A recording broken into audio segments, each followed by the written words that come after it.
chapter number 55 of the Holy Quran, verse number 1 to 13. I seek refuge in Allah from Satan, the accursed. In the name of Allah, the most beneficent, the most merciful.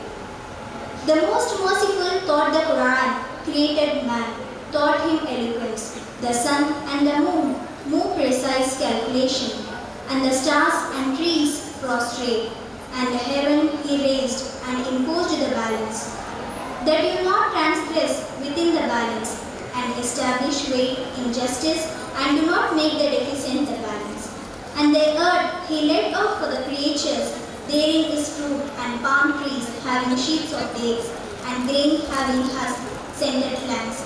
So which of the favors of your Lord would you deny? 2 verses of the Holy Quran. Assalamu alaikum. Thank you, Kulso. I now invite Dr. Bhuma, the head of the department, to welcome the gathering.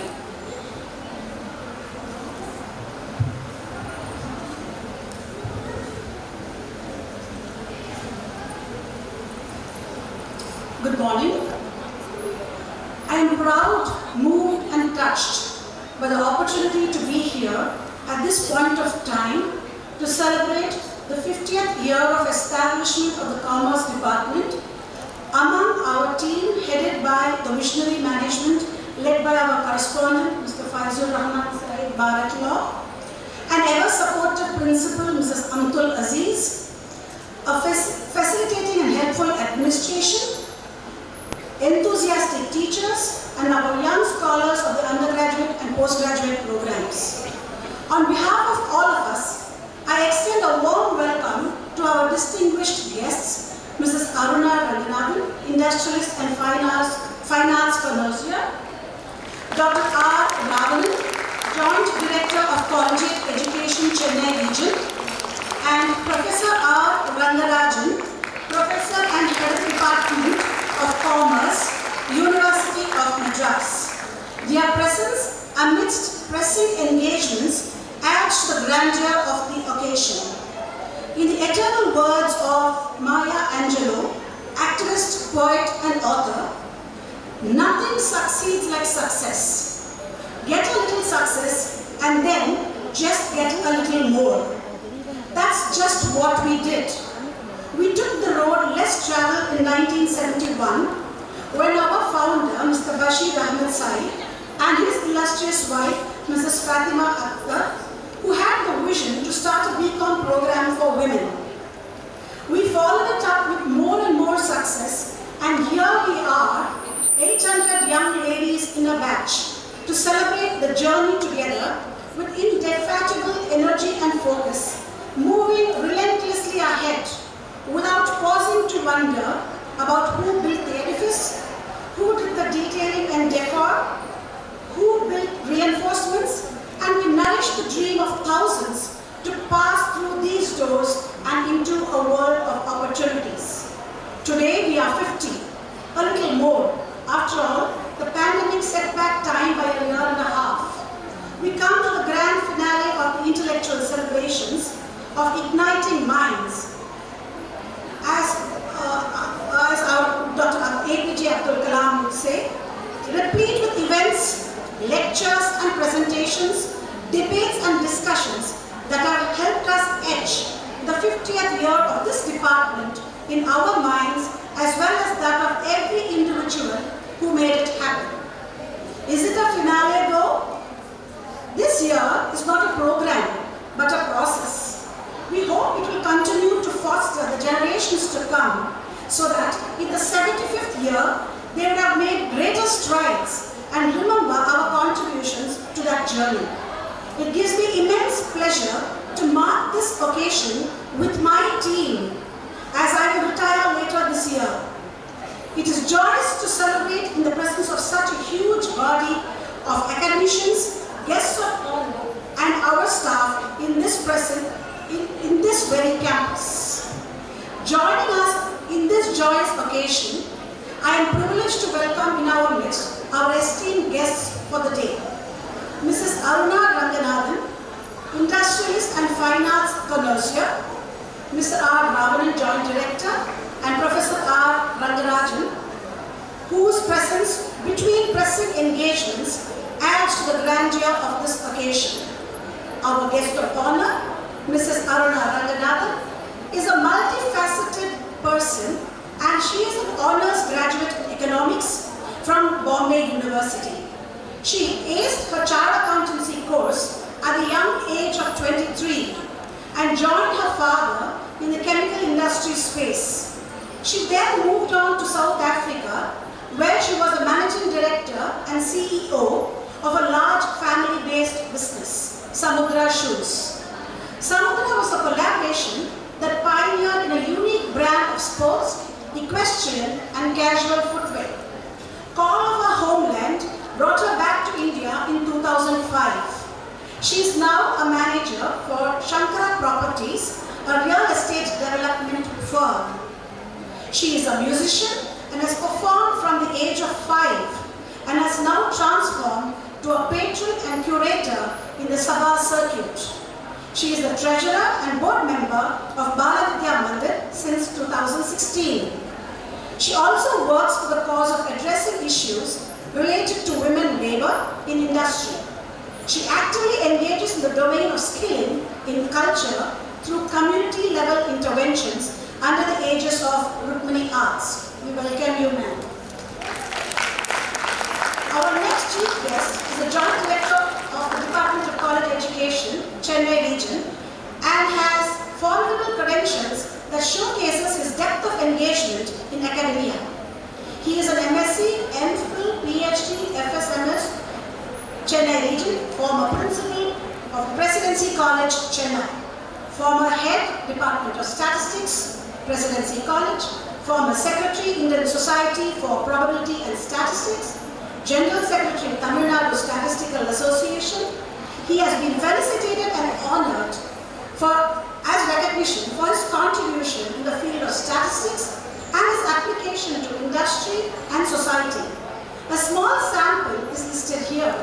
Arrested SMR in 2014, outstanding contribution in the field of education by Heartfulness Institute, USA in 2018, Dr. Radhakrishnan Teaching Excellence Award by the Lions Club, a similar international recognition in the Institute for Social and Economic Reforms in 2020, Tamil Nadu Scientists Award in Mathematical Sciences for the year 2019, Best Practice Award of Presidency College for Differently Abled Students, and he joined as the Director of College Education in 2021, and of course his achievements still continue with Lifetime Achievement Award in Statistics Education by Special Minds India and Kiwi Miles New Zealand in 2021, Pillars of India Award by ESN Publication for Committed Contribution to Society in 2022, A.T. Pannisaram Memorial Excellent Educationist Award by BBS Trust 2022.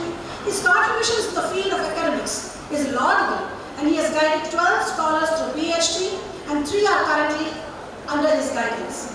He is also a key resource person in Anna University MBA, University of Madras MBA, MCA, MPhil, Bharathidasan University. I pause only for paucity of time. Thank you, sir, for gracing the occasion. Our next guest, to whom I extend a warm welcome, is Professor R. Ranganathan, MBA, MCom, MPhil, PhD, and Dean, the Dean of in charge of the University of Madras, College Development Council, and Head of the Department of Commerce, University of Madras. He started his journey as a teacher, as a lecturer in D.G. Vaishnav College in 1993, in the University of Madras as a reader, and now heads the department. He is also on the board of Research Studies. He has been a guide to 33 PhD scholars and continues to mentor more, having published more than 100 articles in high-impact journals with 43 citations. The convention was held on October 20, 2021, and it was inaugurated by our chairman of the SI Trust, Padma Bhushan, Mr. Musa Raza, IAS retired, through online mode, and it was live-streamed on our official YouTube channel. On this occasion, a logo commemorating the Golden Jubilee was unveiled. The flagship program of the department, Decoding Budget 2022, was held on 5th March 2022. The The salient features of the union budget and its implications on both the business as well as the common citizen were emphasized by CA Dr. Gopal Krishnaraju, Mrs. K. Gopal Raj and Go Chennai, followed by an interactive session with the students. On March 9, 2022, the department celebrated International Women's Day with Mrs. Bhavani Balasubramanian, Chief Strategist for Diversity Evaluation at Avatar, serving as a chief guest. As an alumna of our department from the batch of 1974, Mrs. Bhavani recalled her journey from the portals of this college to the corporate world. The importance of instilling values, making the correct decisions, striking a balance between work and life, and the numerous roles that women must play in life were among the points she emphasized to the students. Spotlight Lecture Series, a program that was specially planned and curated for the students as a part of Golden Jubilee celebrations, with the objective of exposing them to the knowledge beyond textbooks. This lecture series was organized from 28th of March 2022 to 1st of April 2022. The speakers, who came from various disciplines, covered a wide range of topics from bitcoins to yoga and fitness, from design thinking to the aspirations of young students. Dr. J. Sadatullah, former Regional Director, RBI, spoke on the topic, the future of money from barter to Bitcoin and beyond. Mrs. A. Arshia, Product Delivery Lead, Merck's Global Service, gave a talk on design thinking. The third lecture, which was delivered online, covered the subject, The Future I Want, Aspirations of Young Students, and was delivered by Dr. Asif Chida, Consultant for the Asian Development Bank and former team leader and regional advisor, United Nations Development Programme. The fourth lecture was on Discover Your Wins by Dr. Babita Kunnar, Director, Sai-Ram Snacks Limited Liability Partnership. Mrs. YJP Lakshmi, a project manager at TCS and a qualified yoga instructor, practically demonstrated simple exercises during a session on the topic Relax and Recharge. A one-day seminar on recent trends and development in the financial sector was organized by the department on 24th August 2022. Dr. Shavik Nisar, the principal of Mumbai's Rizvi Institute of Management Studies, was a resource person for the day. There were two technical presentations, one on emerging horizons in the financial sector and the other on microfinance. He commenced the session by emphasizing the significance of the financial sector to the economy. He discussed in depth on current financial trends and developments. In the second technical session, focus was on the role of microfinance and other areas like mutual funds, venture capital, and Islamic finance. ComFest, the most awaited event for the students, took place on 13th and 14th of September 2022. It was inaugurated by Kalima Mani Dr. Nityashri Mahadevan, a playback singer and Carnatic musician, who is also an alumna of the Commerce Department from the batch of 1990. Students from various colleges competed in the intercollegiate events on day 1, while our own students competed in the interdepartment activities on day 2. On both days, a variety of competitions were held, including on-stage and off-stage events. Student of Etheraj College for Women won the overall trophy in the intercollegiate competition, while students representing the Department of Psychology bagged the overall trophy in the interdepartmental competition. On September 24, 2022, CARE, Commerce Alumni Reunion Extravaganza, was held with the theme for the year as Retro. The guest of the day was Mrs. Radha Vijayaraghavan, CEO of Rev Consulting, who is also an alumna from the batch of 1972. She congratulated the department for the accomplishments and expressed her happiness about the department having the highest number of students enrolled for the degree program. Alumni from different batches since inception till date shared their reminiscences. Following the overwhelming response of Spotlight Lecture Series 1, Spotlight Lecture Series 2 was organized from 26 September to 30th September 2022. Experts from diverse fields addressed the students on the theme Know Your. Dr. Sumaira Rafi, Head Department of Microbiology, JBS College Program, gave an overview on Know Your Germs. Know Your Passion was delivered by CA Mr. Sri Watson, a chartered accountant by profession and founder of Dummies Drama. Final lecture was by Dr. G. N. Sampurna, founder of Ratna Center for Conscious Living. She covered the different dimensions of emotional well-being under the topic Know Your Mind. of its kind, the department and Penn Nalam Hospital have signed an Memorandum of Understanding for Outreach Initiatives on October 21st, 2022. The purpose of this MOU was to encourage students to appreciate giving back to society as part of their quest for overall personality development. By this agreement, the department will work with Penn Nalam Hospital's cancer awareness programs, including its medical camps, awareness campaigns, exhibitions, commemorations of particular days, and awareness lectures by renowned experts. As a part of MOU, an awareness program of breast and oral cancer was organized on the 30th January 2023 in the college premises for our students. The Golden Jubilee celebrations have provided us with a unique opportunity to look back and appreciate the hard work of everyone who has been a part of this journey. The department has been reminded of the challenges faced, the obstacles overcome, and the milestones achieved. The Department of Commerce reiterates its commitment and will strive for excellence and remain committed to the founders' mission of producing leaders who will make a positive impact on society and continue to push the boundaries of knowledge. I would like to thank everyone who has played a role in making our department what it is today, including our faculty members, students, and the alumni. Your contributions have been invaluable, and we could not have achieved this milestone without your support. Thank you. Thank you, ma'am.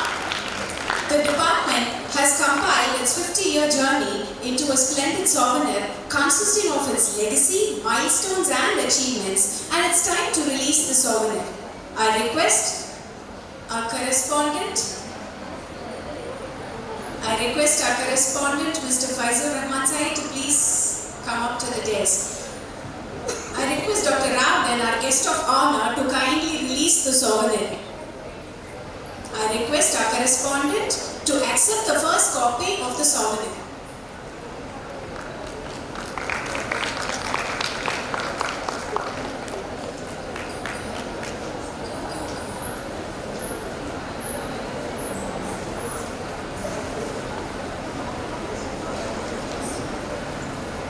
The rest of the copies of the souvenir will also be handed over to the dignitaries.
Thank you, dignitaries.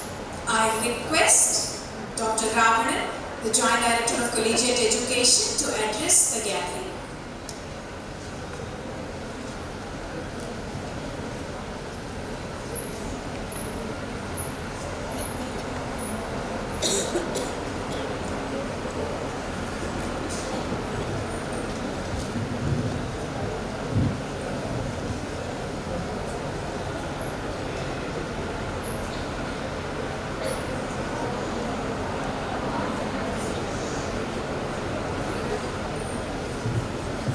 Good morning to one and all.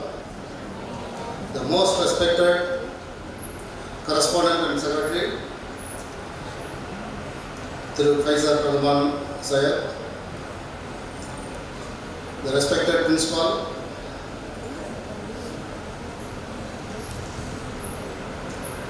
the today guest, Mrs. Aruna, Dr. Rangarajan, the former head of the department, controller of examination, principals from various colleges, head of the department, faculties, students. It is my great pleasure here to stand. Within a month, this is my 4th function in the same campus.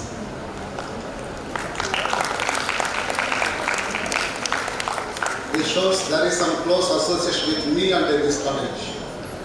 Tomorrow also there is one function in Mathematics Department as a chief master. I have a close association with more than 25 years in this campus, conducted many workshops. Even in Commerce Department, I conducted many workshops for Commerce honored students. I am really happy here to participate in this Golden Jubilee celebration of Department of Commerce.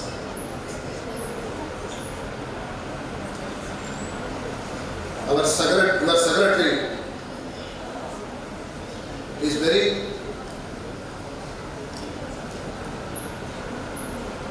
dedicated and enthusiastic person. There is I am always sent some message to morning 4 o'clock, more than some 5,000 people for good morning message. It's a very useful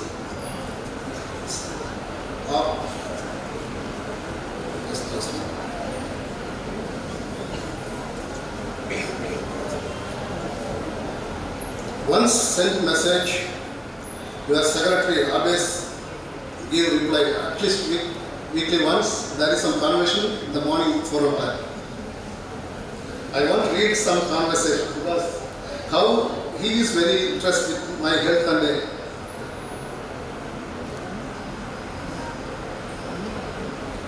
one day morning last week, I sent message, immediately he put a message, dear Dr. Raman, good morning. I would like to ask you personal questions. If you don't mind, it is this. At what time do you wake up every day in the morning? At what time do you go to sleep every night? I shall be very much thankful to you for your kind reply. So it's a personal, even though it's a very useful. Okay? I said, sir, wake up between 3:45 to 4 morning daily I generate and I sleep every day, night 9:45 to 10:50. This is my usual pattern. I will tell you the reason why I am asking this question. It is this. I noticed that 4 a.m. sharp each and every morning, a Tamil message with your beautiful scenery is posted by you. Your reply shows that you are leading a very disciplined life every day with a disciplined lifestyle. One further question, do you follow any physical exercise every day? If yes, at what time? From when to when? In the morning or afternoon or evening? Everything's in the morning for a conversation. Then I posted so many questions again. So it's why told this? How he is care about me, and also I am also very care about our health and other things, because basically both of us undergraduate the same discipline, statistics. After that I continued again statistics, PG and PhD, but sir moved, changed it to some this option. Yeah. So always the commerce and statistics very close association subject. Without statistics, nobody finished commerce. Without statistics, nobody submitted the thesis. So far conducted more than some 400, 500 SPSS workshop. Even this campus also conducted more than 10 workshops. If you have any commerce faculty, you have thorough knowledge on statistics, then you become number one wanted person in the world. Because you have already strong subject in commerce, but with the knowledge of statistics, then you are the most wanted, most familiar. It is possible because statistics play a vital role for all commerce. Without statistics, not possible to do your research or even for degree level, PG level. So all the students, because of statistician, you must be thorough knowledge on statistics get more benefit, and also you have any software. If you have any, plenty of software is available in statistics, especially R programming. If you have commerce with R programming, commerce with the Tally or other, if you have software knowledge, then you can get better placement in your life. With this few message, because I have another function at 10 o'clock in Nandanam College, Statistics Department, there is lab inauguration. For that reasons, I started.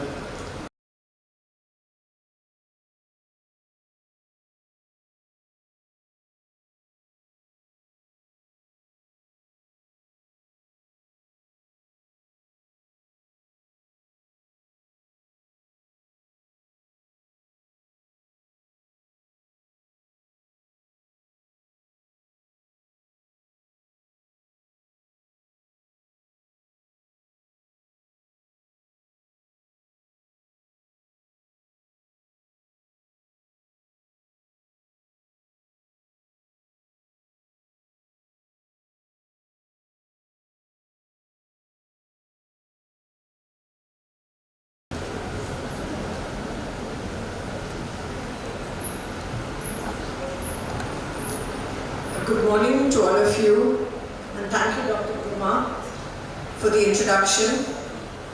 Thank you to Dr. Moina and Dr. Goma, who personally came home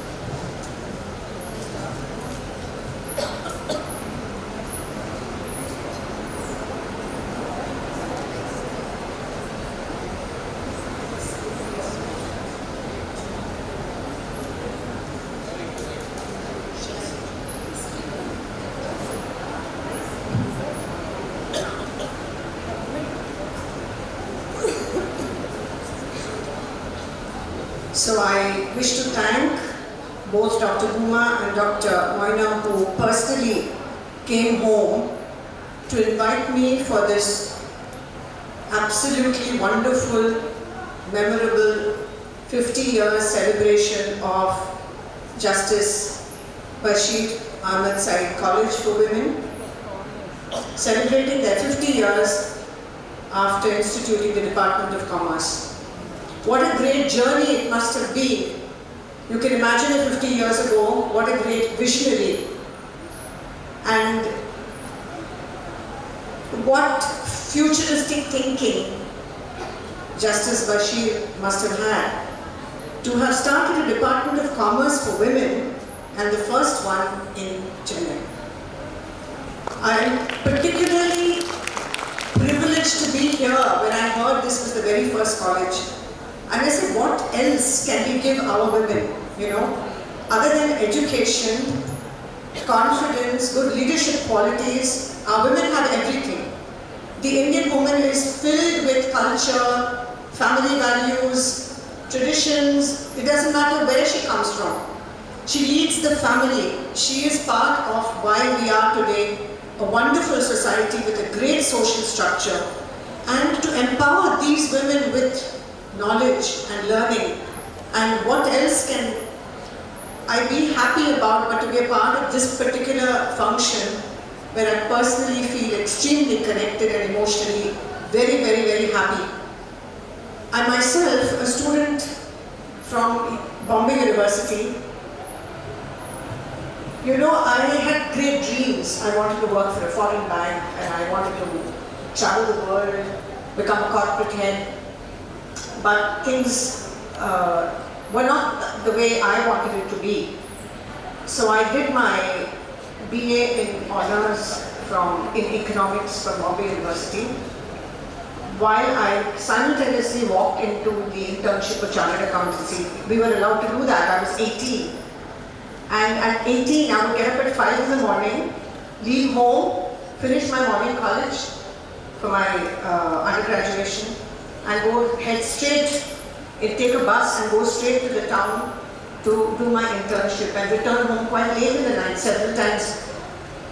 While my parents would be worried that I was late, but these were the hard days when I would take a bus all the way 20-25 kilometers into the Bombay town to do my internship, work with all kinds of businesses. There were large businesses, small businesses, traders. I have done audit and worked from being a junior intern to a senior intern.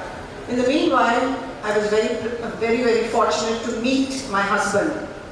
And he was a product of Madras University, a rank holder from Vivekananda, a rank holder in, I think he was the first rank holder from Madras University that year in BCom. He belongs to a family of chartered accountants. All of them are chartered accountants, the 5 brothers. And 4 daughters-in-law chartered accountants. So, we were all into, for some reason, all of us became chartered accountants.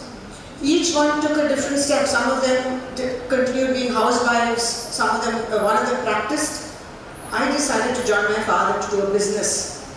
He was a consultant after retiring from Tata's as the CEO and became a consultant to the leather and shoe industry, and I helped him. We would sit together and work cash flows and fund flows and projected balance sheets. I was only 20 or 21. But this gave me a passion to apply what I learned in the sphere of a small-scale industry, which we started later on in Chennai. The small-scale industry gave me the experience of being a businesswoman, to deal with licenses, the government, fight with the bureaucrats, fight with labor, fight for cash flow because we didn't have money to run a big business, but we had to do it. We had to pay our creditors, we had to collect money from our debtors, we had to take a credit line from the bank, and the bankers won't trust the small-scale industry. Sometimes we had to even give our personal guarantees, which was the very scary part, but we did it only to become bigger and start a bigger industry. Dr. Bhuma, I think I must correct you, and I can't blame her, I hardly gave much of details in writing. So it was I who started Samudra Shoes in Chennai, a large, we had 500 people working for us, while my husband worked in South Africa for a very large company. And this went on for several years when I would travel between here and South Africa, and he would come from South Africa to India, and I was heading the family, taking care of my children, single mother with my husband traveling up and down and taking care of his life. I never complained. We never complained. We just do what we do with passion, and that's what I did. My children both became successful students. One finished a climate change course in Columbia. One is a professor at Cambridge teaching mathematics. We allowed them to do what they wanted. Nobody told them join the business or, there was no pressure. The reason I'm saying this to all of you is, as a woman, I have faced the challenges of running industry. I have stood in front of the head of the electricity department, Hari Bhaskar, and I cried to him. I said, if you don't give me my transformer today, my orders will get cancelled. My entire industry will have to face huge problems. My machines were lying in the port. I was not allowed to bring them in because if I brought them in, I had to install them. The installation people were coming in from UK and from Korea, and I didn't know when to call them because I had no electricity for 3 months. And so it's an industry that we had to pay penalty rates of interest to banks. 22% was the penalty.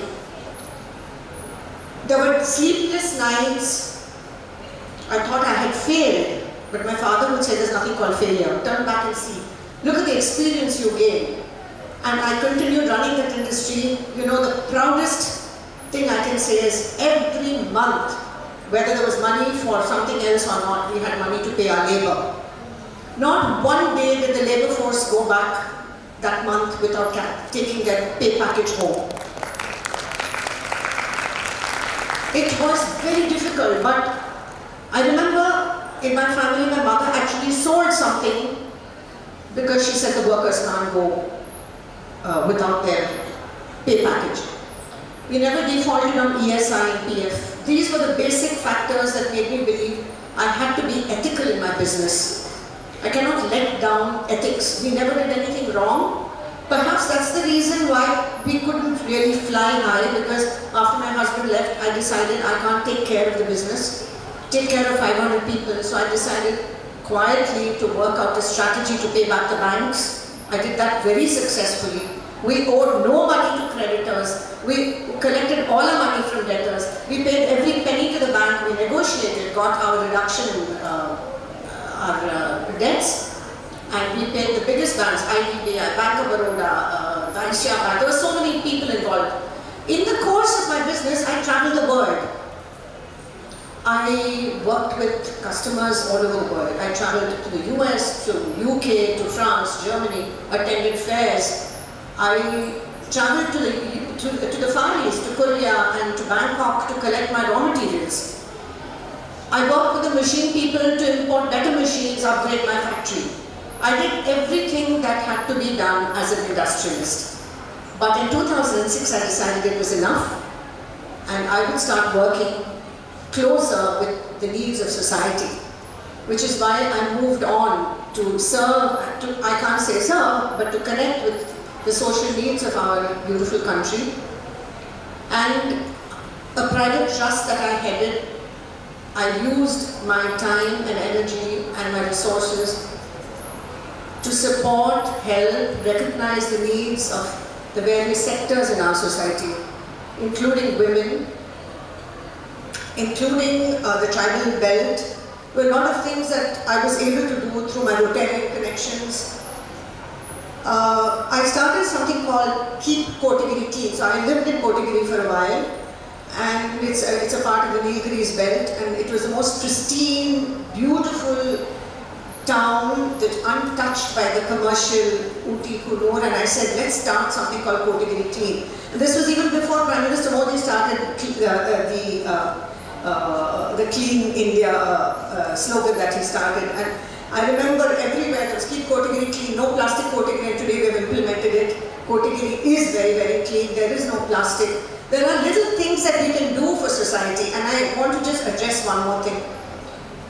India is full of innovative, high-spirited thinkers, and I'm sure each one of you sitting here, students, have a small dream, big dream, maybe bigger than you can imagine, but please dream, because I think it doesn't matter what the end result is. Sometimes it's not exactly what you want, but it is certainly worth dreaming and worth implementing your dream.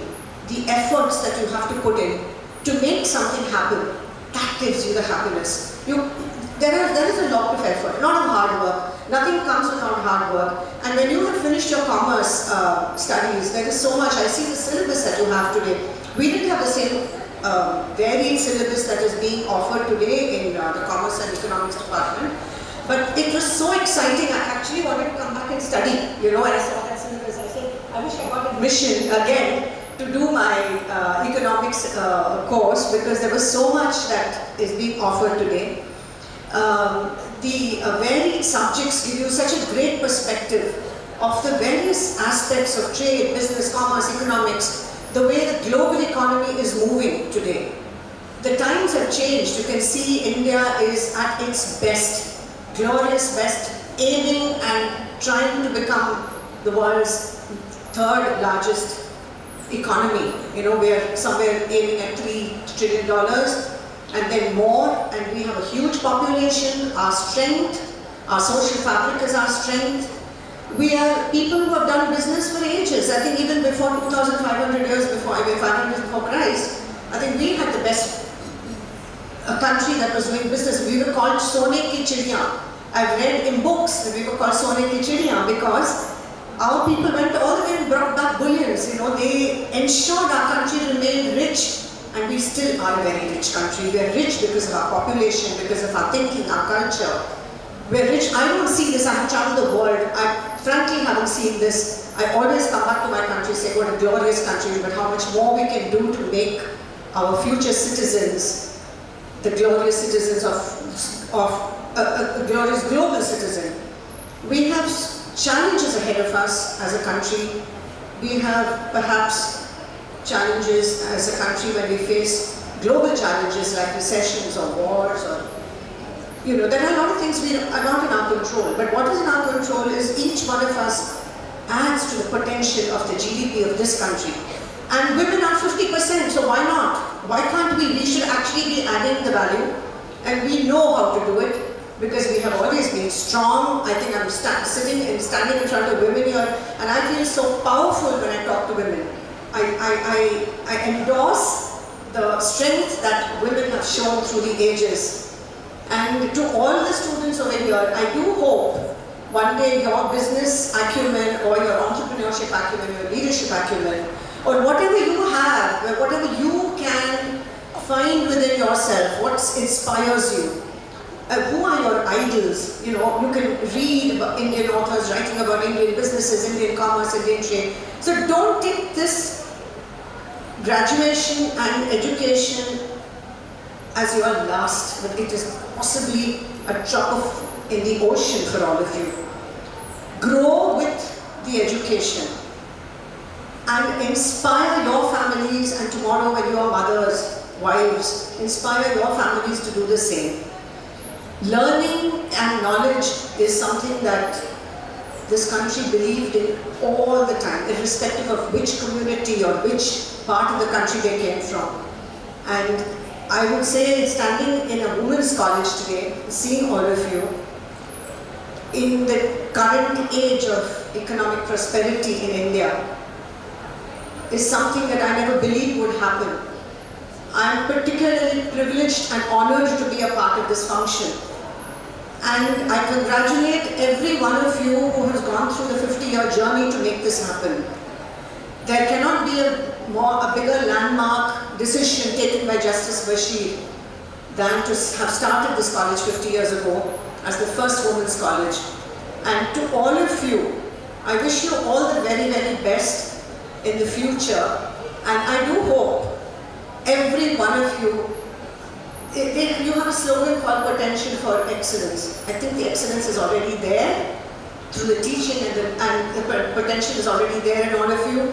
It is going to flower only by the help that you're going to get from your professors and teachers, your principal and your mentors, who will guide you to become good students and good citizens of this country and good global citizens. Thank you very much for this opportunity. And Dr. Bhuma, you said I wear many hats. I love the Indian culture and I love Indian music, and that's why I continue to sing. It's not my profession, but I am a vocalist. Just to take one small thing away, that's my passion too. So while I have done all this, I never gave up my music. It's something that lives with me and it gives me a lot of peace and happiness. So congratulations once again, all the very best to each one of you. Thank you. Thank you, ma'am, for sharing your valuable experiences with us and wishes for you to continue serving the society. I invite Dr. Rangarajan, Dean in Charge, College Development Council and Professor and Head, Department of Commerce, to render his felicitations. Inshallah. Very good morning to one and all. It's a very nice occasion to be here. 50 years.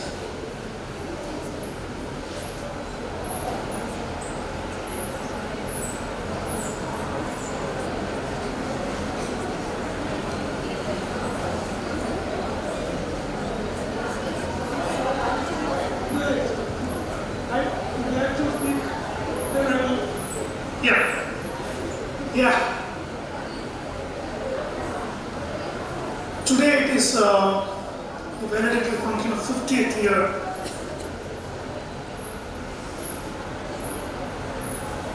Your college correspondent secretary is here, principal is here, former head of the department, Madam Veena Chittarajan is here, former Dr. Sugandha Kannan, and all the others sitting on the dais. I am very closely, my close friend, the principal of Anna Adarsh is here, Dr. Shanti, and other faculty members of commerce, corporates, BBA, and others, and most importantly, the student of this great institution. I am so happy and fortunate to be here to congratulate you and to speak some few words on the valedictory address. We are just 5 days away from which we celebrated Women's Day on 8th of this month. So belated Women's Day wishes to you. And when you say women, there's always a special in the sense, I can take it as my privilege. I am always surrounded by women in the sense, I born with 7 sisters. And out of my 35 candidates, almost 28 are women candidates. And also I have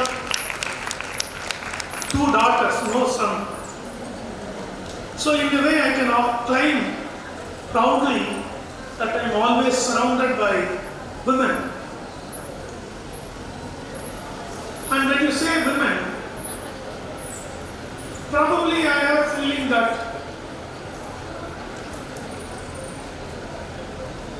under-retirement or under-focused by people. Last week when we conducted our Dean Series Officer felicitation to women, one of my staff said, I think you can also understand some Tamil, one of my staff said, Sir, 90% நான் பண்ண கூட 10% கடிவாளம் உங்கள்ட்ட தான் sir இருக்கு. நான் சொன்ன அந்த 10% இல்லைன்னா பூமத்திய ரேகை சுழலாது. Even though it is away from that. In fact, it is now the understanding is very clear, like Aruna Madam said very clearly. The understanding is very important for the life. Before concluding my wishes, there is a lot of lists that I have listed out of our department because I was closely associated with giving the affiliation to this great institution from time immemorial, and I have come here to so many invitations to this great institution. I will conclude my speech because I know very well when you are a last speaker or last but before speaker, people will be expecting you only to complete no exact message. That is the general way.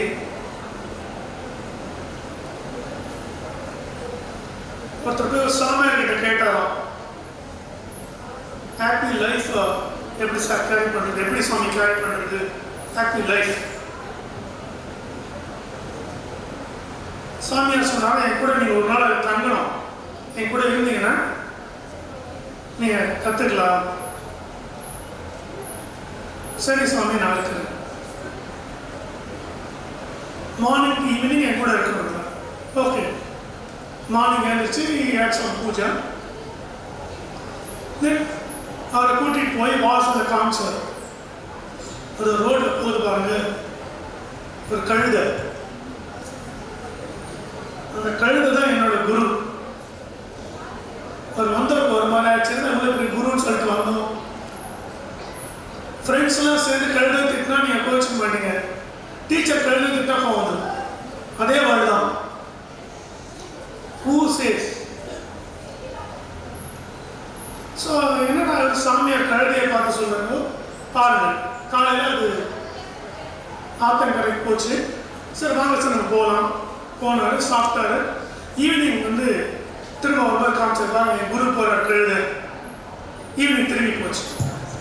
So இதில் என்ன சொல்ல வந்தாங்கன்னா, morning போகும்போது அழுக்கு மூட்டை கொண்டு போச்சு கழுதை, ஈவினிங் போகும்போது தோச்சு வெளுத்து துணி கொண்டு போச்சு. 2 டைமும் கழுதை ஒரு டிஃபரன்ஸும் தெரியல. அது அழுக்கு மூட்டை இருந்தாலும் பிரச்சனை இல்லை, தோச்ச துணியாக இருந்தாலும் பிரச்சனை இல்லை. அது மாதிரி both negative and positive the same வேவ்லென்த்ல எடுத்துக்கிட்டான் லைஃப் பெட்டராக இருக்குன்னு ஒரு கதை. இது ப்ராக்டிஸ் பண்ணுறது ரொம்ப கஷ்டம்தான். முன்னெல்லாம் எனக்கு மோஸ்ட் வெரி வெல் நிறைய கோவம் வரும் எனக்கு. She shakes her head. But நிறைய reduce பண்ணிட்டேன். I think I can get feedback from that woman. I'm better. But she is telling, I'm going to retire. What is the point in changing now? But at least one point in time we have to change. So I'm not going to give you much of advice to my dear students. What present day need is the TV serial. See, I'm also a part-time actor. Oh, madam is a great vocalist. I'm a short film actor. No one knows. But TV serial la edhume paakra maadhiri illa. You know very well. But indha yaru paakama irukadhu. Everybody is very particular. And ஒரு நாள் பார்க்குறேன், ஒரு அம்மா காலையில் ட்ரெயினில் sir நேற்று miss பண்ணிட்டேன் sir YouTube பார்க்குறேன். சுந்தரி, no problem. But what I request my dear students is that focus is very important. This is the age. Every age has got its own objective. If you ask me, my objective is to become further up and up. If I ask you, you have to get your degree. Lots of diversions are there in present life. I recollect in my younger days. Cycle la irukadu, nadanda ponu. You have to walk. Even today to wear college, if I would have asked Dr. Bhuma, she would have given me vehicle, but I preferred metro. And I am going back to my university only by metro. Why? That is only real. That's only real. So, lot of diversions are there through cell phone, WhatsApp, Twitter, Instagram. Only my request, I don't say advice, only my request to my women student is that I differ from the great Mahatma Gandhi saying, women are weaker sex. No, I strongly differ. Women are the strongest force.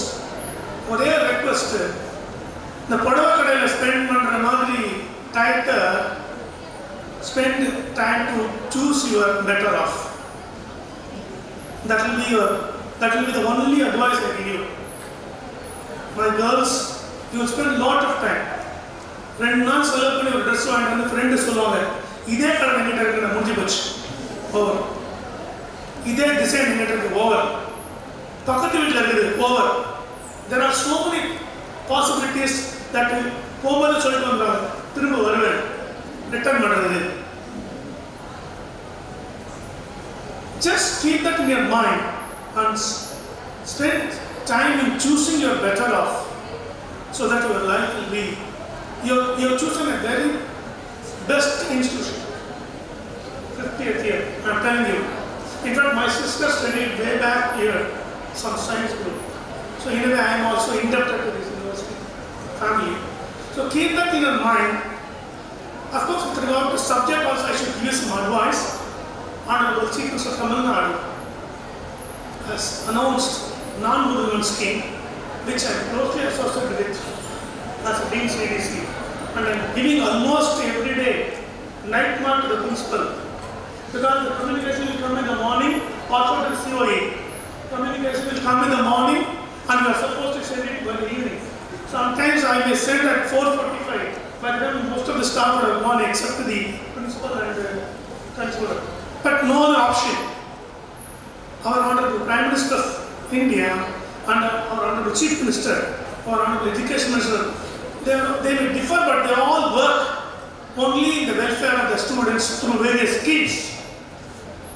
In first semester, third semester, and sixth semester, also the business opportunities to train skills. So, I am so delighted and honored to be here. 50 years is not a small occasion. It's a big occasion. Probably your correspondents have asked me, what's your age? I told them. Because I can tell my age, only you are not supposed to ask the age of women. You can very well ask the age of men. I told them. So, I was 4 years old when your college started, or the department started. So you can calculate my age now. So I'm so happy to be with you, and I wish and pray that God, inshallah, to take this institution to higher stand of 100 and more years. Wish you all a very great success. Congratulations, all the best. Thank you one and all, especially the management, principal, secretary, and personally I should thank Dr. Bhuma because she was literally keeping a knife on my neck and said, you should come, otherwise I'll kill you. I told her today I got class Monday and Tuesday. Ask some of your scholars to take. That is what she said. She literally gave me a command. So I personally thank her and others. And wishing once again each and everyone have a great day, have a great year again. Warriors in the Murvadi Bharadam Balittirunadu. Vande Mataram, Jai Hind. Thank you. Thank you, sir, for the felicitations. I now invite the principal, Dr. Abdul Aziz, to share her thoughts on the department's achievements.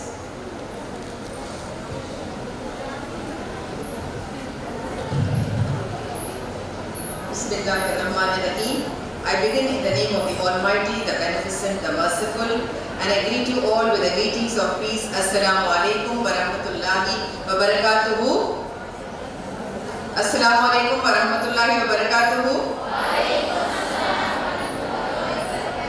Meaning, may peace, mercy, and blessings of the Almighty be showered upon all of us. Respected dignitaries on the dais, respected correspondent and secretary SI Trust, Mr. Faisal Ahmad Said, respected guest of the day, Dr. Mrs. Aruna, respected Dean CDC, Dr. Rangarajan, the Controller of Examinations, Dr. Mercy Rajasekhar, our beloved retired heads of the department, Mrs. Meenakshi ma'am, Mrs. Meenakshi ma'am, and Dr. Sugandha Kannan ma'am, the head of the department, Dr. Bhuma, my colleague, Dr. Mohina, our financial consultant, Mr. Selvam, and all my special invitees, the alumna of Commerce Department who are gathered here, the principals, the faculty of the Commerce Department, the other teaching faculty from our institution, the heads of the department, and most importantly, dear students of the Commerce Department who are gathered here today. I have been given an opportunity to express my thoughts, my wishes to the department, having completed 50 years of holistic education, I would say. And before me, you have had wonderful messages from Dr. Ravanan, from Mrs. Aruna, and of course our Dean CDC, Dr. Rangarajan, who have set the ball rolling for you students out here, how to go about your lives. Well, this is a valediction of the day. Today we are celebrating the valediction of the Golden Jubilee celebrations, 50 years. And we have had, I think, a galaxy of events in the entire year, as ma'am has read out in the report. So much of competitions, events, talks, everything. You students have been really lucky, that is especially the final year students, the outgoing batch. And we are also witness today, so many alumni and the retired teachers are over here. Well, the Department of Commerce, I would say, has been doing its best. Apart from academics, students have been outstanding in the field of academics, sports, I would say, extracurricular activities, and also many of our students I have been witnessing in the past years going into taking up the responsibilities and being part of the college, that is student council. Well led, tutored, trained by the faculty step by step in all stages and in all phases. So I express my warm wishes to all the heads of the department, the retired head of the department, faculty members, and to all the principals of this college who have also played a stellar role in upholding the department. I would say each and everyone who have done their wee bit to make what the department is today. So the students and alumni who have passed out have become successful entrepreneurs, artists, managers, directors, as well as, I would say, lovely homemakers. So it's not just a working woman, the woman who is empowered, who goes out from this college. I would like to quote Kiran Mazumdar-Shaw, just a statement. Innovation and commerce are the powerful tools for creating social progress as they are driving technological advancement. So we all know who's Kiran Mazumdar-Shaw. So she has stated this. With this zooming in of digital technology and all the burning topics in the Department of Commerce, definitely we have way to go. The department has traveled many roads, crossed several miles, reached heights, and I wish the department to go further and further. I pay my respects to our founder, Justice Bashir Ahmad Syed Sahib, who has started this edifice of learning, and yes, the Commerce Department celebrating its 50 years of, as I told you, the holistic education, and I wish the department the best and to always go ahead in all its progress, growth, and it is not just cherishing the past moment, but to flourish in future. Thank you one and all. Thank you, ma'am, for the felicitations. I now call upon the Controller of Examinations, Dr. Mercy Rajashekar, to address the gathering.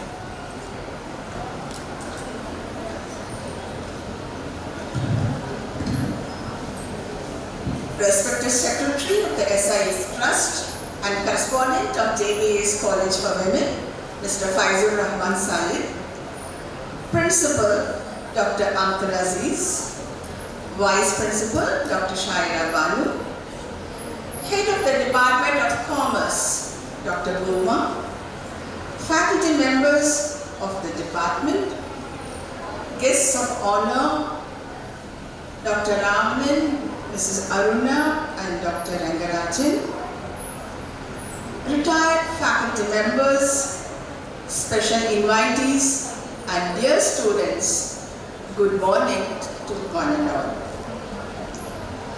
I consider it a proud privilege to be a part of the Golden Jubilee Valedictory celebration of the Department of Commerce. Gold has been the standard of exemplary purity and excellence since time immemorial, and I am very happy to be a part of this milestone of the department. I would like to congratulate the management, the principal, the staff and the students of the Department of Commerce of Justice Bashir Ahmad Syed College for Women on the celebration of the Golden Jubilee of the Department of Commerce.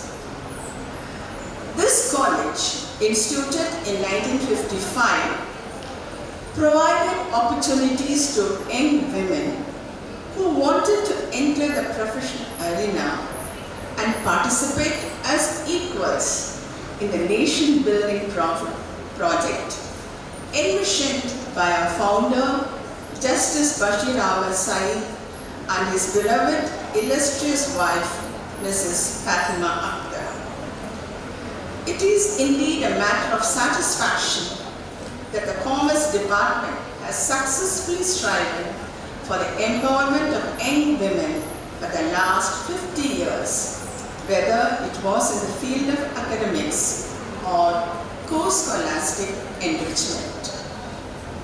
Dear students, a college is much more than the bricks and mortar with which it is built. A college is its people. At this juncture, we celebrate generations of students and teachers who have made this department come alive. To all the teachers in this auditorium, I like to say that you are the proud inheritors and flag bearers of a wonderful tradition of being in the fortunate position to give your students the greatest gift of all, the gift of knowledge. Millennial students grow up in a world filled with complexities, a world that has become increasingly challenging socially, emotionally, and technologically. Today's teachers play a variety of roles: a facilitator, a counselor, a friend, a parent, and many more. I always admire and appreciate the department for the number of beneficial programs they organize for the betterment of the students. I have attended many programs and I have personally gained a lot of information. The programs are of current interest and the speakers are all experts in the fields. Last week, they conducted a panel discussion on Decoding Budget 2023. As our correspondent pointed out, it was one of the best programs conducted. Besides, they regularly conduct job-oriented and skill-based courses that are intellectual and useful for the students, and also they organize outreach programs. In this competitive world, you students should make use of these opportunities provided by a wonderful department. I once again congratulate you all on reaching this Golden Jubilee milestone. May you continue to flourish for all times to come. Thank you. Thank you, ma'am, for the felicitations. I invite Mr. Selvam, financial consultant, to render his felicitations. Good morning to one and all present here. Respected Secretary of SIA Trust and the correspondent of our college, Mr. Faisal Rahman Said sir, respected Principal Dr. Amtul Aziz Madam, respected Head of the Department of the Commerce Department, Dr. Boma, respected Controller of Examination, Dr. Messi Rajshekhar, Vice Principals of forenoon and afternoon session, and the Chief Guest, Dr. Dean Dr. Rangarajan, respected Mrs. Adana Prabha Ranganathan, Chartered Accountant, respected retired Head of the Departments of Commerce Department and other departments, and my dear faculty members of Commerce Department and all other departments, and last but not the least, and my dear students. Actually, I was suddenly asked to speak just 5 minutes, 10 minutes back. So I am not prepared for the speech. Just whatever comes, I speak. Because I am also a commerce graduate and a chartered accountant. Our commerce department is the charismatic department in the entire complete studies. Because I would like to say this commerce department is, during my studies also, it is one of the famous department, whether history, English, whatever department. I am not telling about the other department, but the commerce department is at its own value. The BCom means BCom. That our department, because I am also a commerce student, we should be proud of that commerce department. Even my school, after my schooling, when I joined BCom, at that time itself, they become the first department which will get filled up in any college is BCom, and that continues even after this year also, even after 40, 50 years also.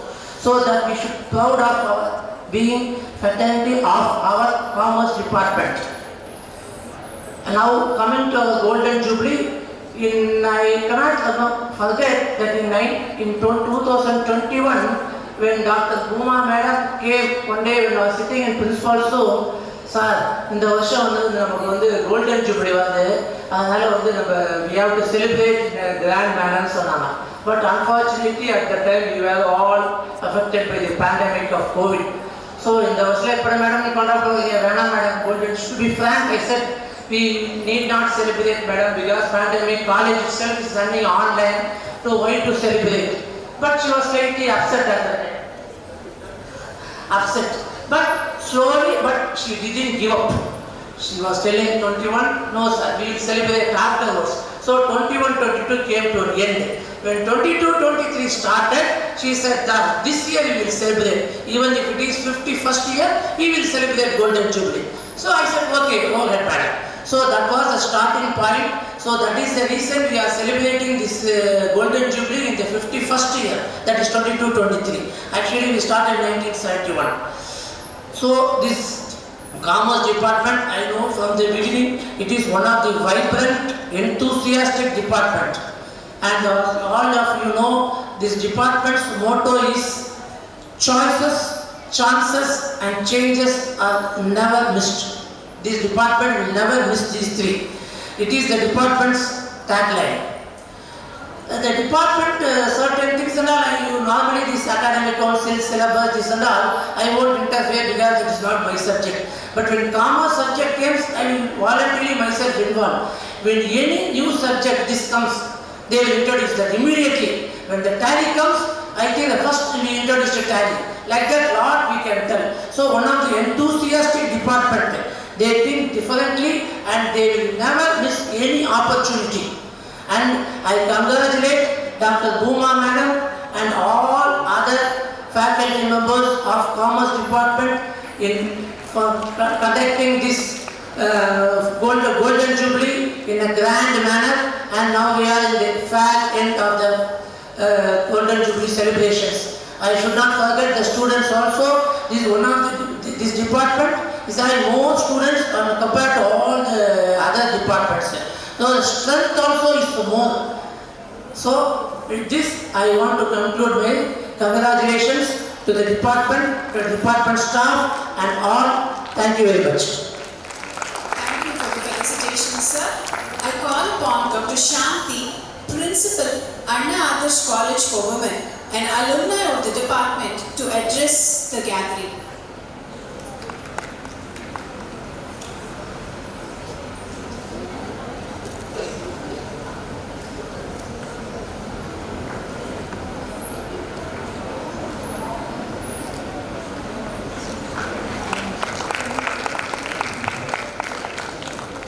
Very good morning to one and all present here, respected dignitaries, my gurus, my colleagues, my friends, the faculty of SIT College, the students. I wish you all a grand march to the 100-year celebration.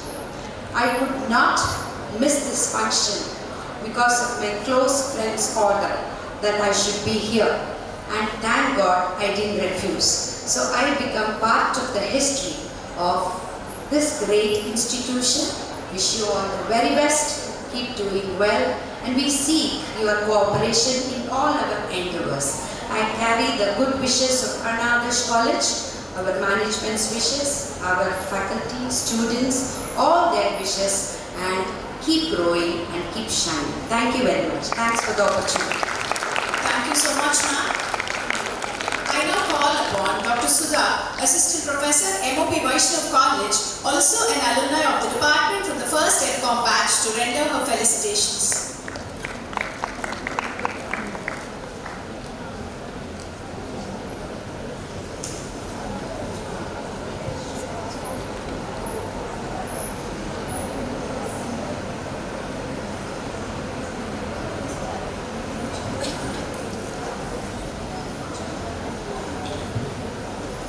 Good morning and a happy day to one and all present here.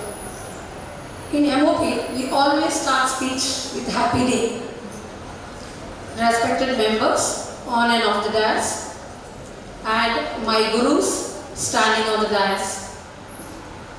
I am delighted and extremely happy to participate in the Golden Jubilee celebrations of the Commerce Department at my alma mater, which is one of the premier educational institutions in Chennai city. I am glad to inform that I am one of the first batch of postgraduate students from 1986 to 1988. I feel blessed and proud to stand before you to deliver a few words about this great institution.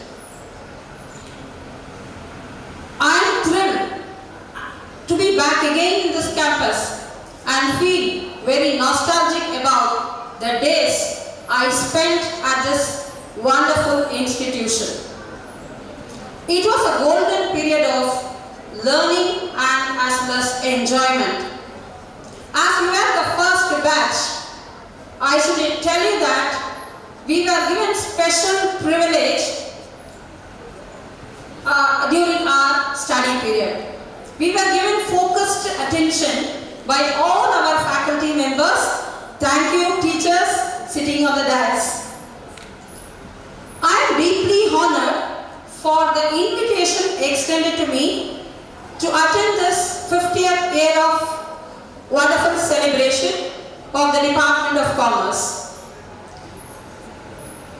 I am immensely grateful to the then head of the department, Dr. Meenakshi Tyagarajan ma'am, and my teachers, Dr. Meenakshi Sundaram ma'am and Dr. Sunitha ma'am, for providing us excellent support and guidance, which helped me to attain this position in my personal development as well as which helped me in my growth in professional life. Now I started in MOP as an assistant professor in commerce, but now I am moved to a position of head Department of Corporate Secretaryship in MOP Vaishnav College, the leading college in the city. I congratulate Dr. Bhuma ma'am and other faculty members for attaining this position. Thank you. My best wishes. Thank you, ma'am. As we look back, this tremendous task has been achieved by so many stalwarts who are professors in the department. Many of them still continue to be our guiding lights. It is time to felicitate the retired staff of the department and to hear from them. I invite Dr. Raisa Nissa, Assistant Professor of the Department of Commerce, to take over the podium and do the honors. Assalamu alaikum and good morning to one and all present here. It gives immense pleasure in introducing our first head jury, Mrs. Meenakshi Tyagarajan. She pursued a BCom degree from College University during 1958 to 1961. She graduated from the first batch of 3 years degree course. She was also the first and only woman student in the Department of Commerce during the above mentioned period. She joined as lecturer in the Department of Commerce in July 1971 at the SIE Women's College, now known as JBAS College for Women, which was the first women college in the city of Madras to offer BCom degree course. She then served SIT Women's College as the head of the Department of Commerce UG from 1974 to 1989 and head of the Department of Commerce PG from 1990 to 1999, professor in charge of Evening College since its inception from 1990 to 1999. She further did her MPhil part-time from Madras College for Women in the year 1991. She emphasized the significance of women entrepreneurship by way of her thesis titled Motivating Factors for Success of Women in Non-Traditional Business. Her zest to contribute towards education continues even now. She recently published a free online course on Jubilee, an online education platform on an introduction to accounting to benefit the high school students. The course has been highly rated with over 1,500 students worldwide. I call upon Mrs. Chami to do the honors to Mrs. Meenakshi Tyagarajan.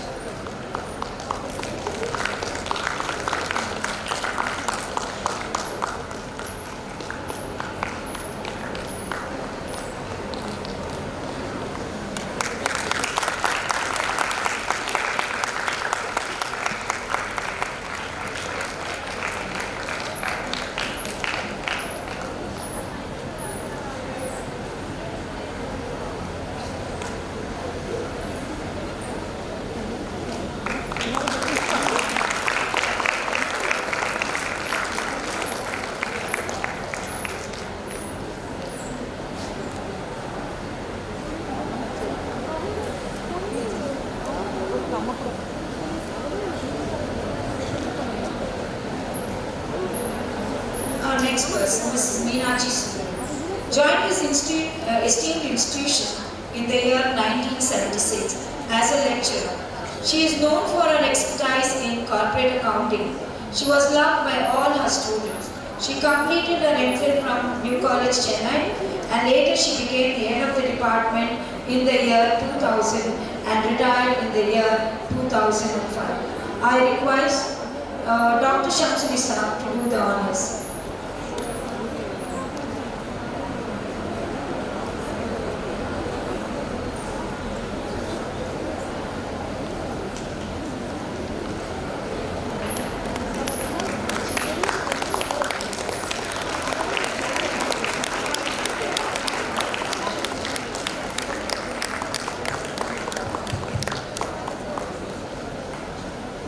Can we have a big round of applause?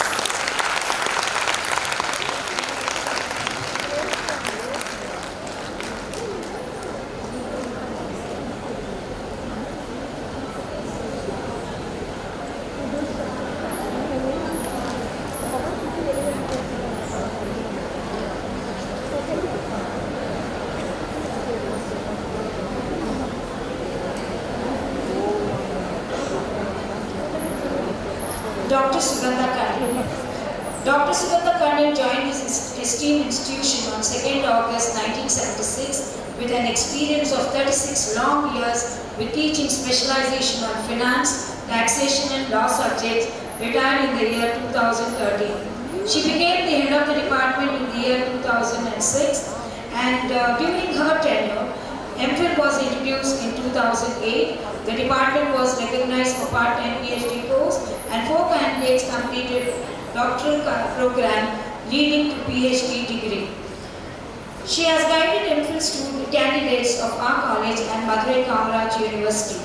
As college became autonomous, the syllabus was revamped under the chairmanship of the Board of Studies, and she introduced practical session on online trading, computerized accounting, tally, and human resource skill development. Dr. Sugandha Kannan attended entrepreneurship training program at Entrepreneurship Development Institute of India at Gandhinagar, Ahmedabad in 2009. With a view to give the benefit of training program to our student, she applied for UGC-sponsored add-on course on women entrepreneurship and the sanction from UGC was obtained in 2012. The computer facility of the department was strengthened with the support of funds from the UGC. Also, she recognized government-sponsored free vocational training program on tailoring and embroidery, baking and computer classes to the students of all departments in collaboration with OVR School of Art. Organized Young Entrepreneur Forum, YEF and seminars and training programs were organized. And she was also being instrumental in bringing in Consumer Rights Association to create awareness about consumer rights and demands of students. She has authored a book on income tax and a research articles titled Quality Information and Antecedent of Capital Market Perfection appears in Delivering Services Quality by Ms. M. Raghavachari and K.V. Ramani publication published by Macmillan India Limited in 2000.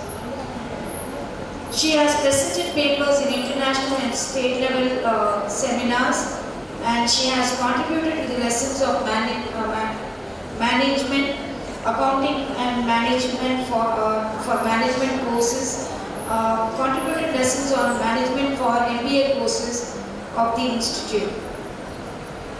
She had been the member of Research Cell of College. She had been Dean of Commerce Examination Policy Committee, member of IQAC, treasurer for seminars of IQAC, member of Board of Studies, Commerce Ethraj College and Bharati Women's College, and she has also been a university nominee for affiliation of courses in many colleges. Now, I call Ms. Susan to do the honors.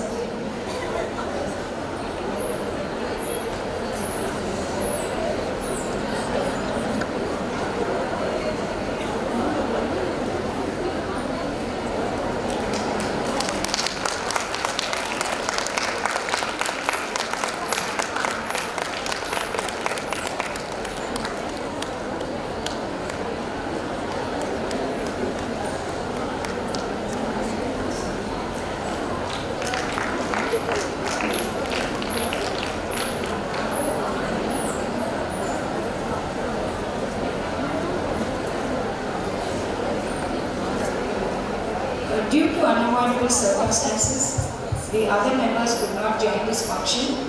Dr. Amuda, Dr. Dilshad, Dr. Rasula could not attend. And Dr. Anbu Chelarani has congratulated the department, conveyed her message, and she has sent a message congratulating the department on completing the 50 years and has sent her wishes all the best for future endeavors. I would also like to reiterate Dr. Salma Salahuddin, our former principal, over the telephonic conversation has conveyed her congratulations to the Department of Commerce. She wishes all the very best for the future endeavors. She also stressed that department should achieve greater heights and said department should become a research department in near future. Thank you. Thank you, sir. Thank you, ma'am. We cannot move mountains alone. It is the might in numbers and strength from many hands that has made this possible. The department wishes to felicitate all these other departments that have supported us in this great journey. I invite Dr. Samshunisa, Assistant Professor of the Department of Commerce, to present our appreciations to the supporting departments. Assalamu alaikum and good morning to one and all present here. I quote, be strong, be fearless, be beautiful. Believe that anything is possible when you have the right people there to support you. I unquote Christy Copeland. I take immense pleasure in welcoming the heads and faculties of the supporting departments for the felicitation on our Golden Jubilee Valedictory function. Department of Languages, Department of English, Department of Economics, Department of Mathematics, Department of Physical Education, Library and Career Guidance and Placement Cell are the supporting departments with whom the Department of Commerce has travelled for past 50 years in educating and training the BCom students and making them successful in all their endeavours. Now, I request Head of the Department, Dr. Bhuma, to felicitate the Head of the supporting departments. செந்தமிழ் நாடினும் போதினிலே தேனந்து பாயுது காதினிலே என்ற பாரதியாரின் வரிகளுக்கு ஏற்ப முதலாவதாக நம் மாநிலத்தின் மொழியும் நமது தாய்மொழியுமான தமிழ் மொழி துறை தலைவர் திருமதி ஜீனத் அவர்களை மேடைக்கு அழைக்கிறேன்.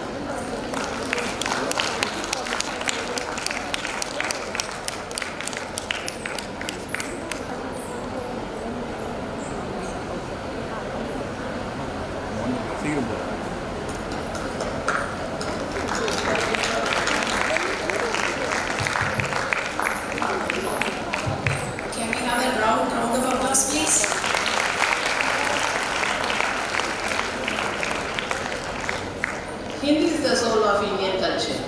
As quoted by Swami Dayanand, the single thread that unites the whole of India is the language of Hindi. Now, I call Dr. Shazia Farhana to come up on the stage.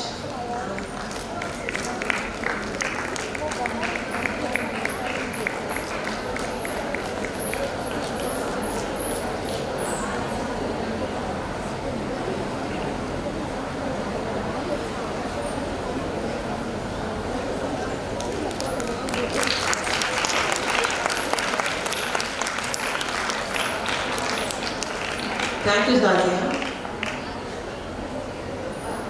Urdu is a lyrical and tailor-made language for poets and literature. Even the blended statement sound rich. This is a language known for respect, manner and obviously love. Urdu is a language of love. I now to invite Dr. Bashira Sultana, Head of the Urdu Department, to come up on stage.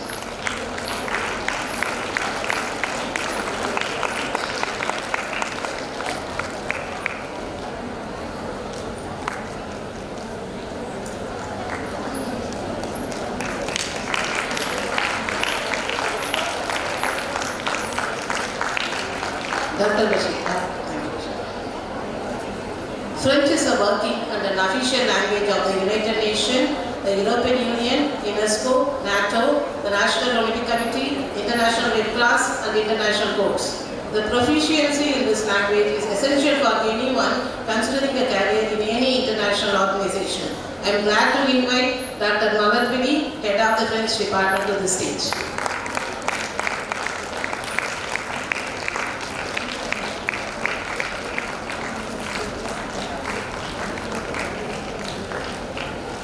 Thank you, Malati.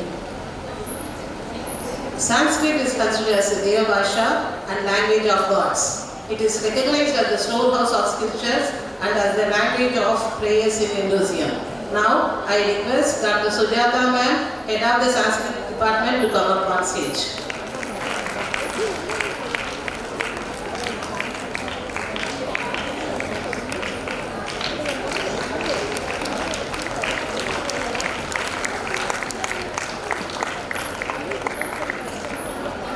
Arabic is the language of Holy Quran and Sunnah. This language is a divine gift and sacred part from the Almighty.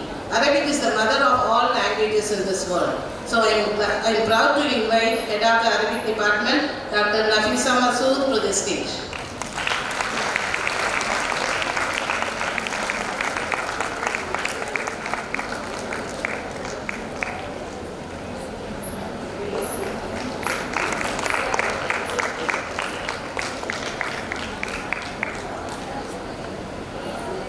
Thank you, Nafisa. English is an international language to communicate in many fields, ranging from business to entertainment. In the fast evolving world, it is essential to have a common language that we can understand to make the best use of data and information available. Learning English language helps to break the language barriers. I would like to invite to the stage Dr. Mehta, Head of the Postgraduate and Research Department of English.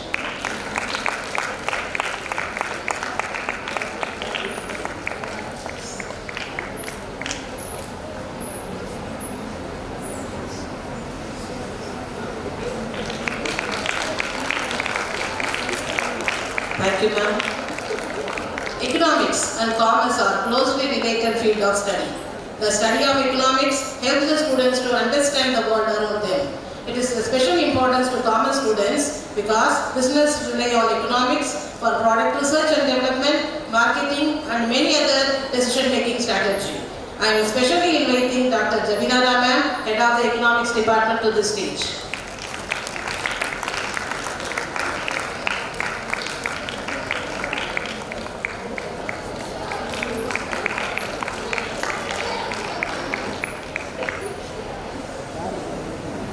Thank you, ma'am.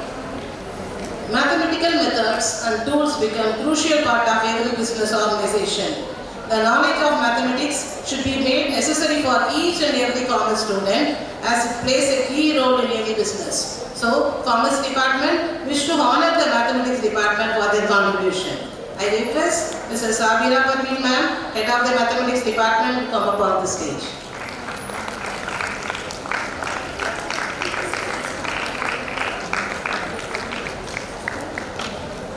Thank you, ma'am. Playing various sports helps the students to learn life skills such as teamwork, leadership, accountability, patience, and self-confidence, and which help them to face life challenges with gratitude. I invite Dr. Faiza Banu to come up on the stage.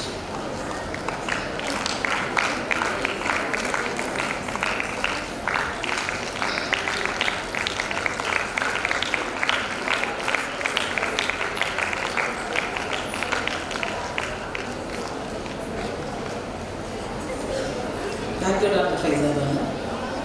Libraries play an important role in supporting education and literacy. It is the source of education to young minds. It helps to develop the habits of reading and understanding things and increase the intellectual level through genuine information and fictional stories. I am happy to invite Mrs. Tahira Nasuddin, librarian of our college.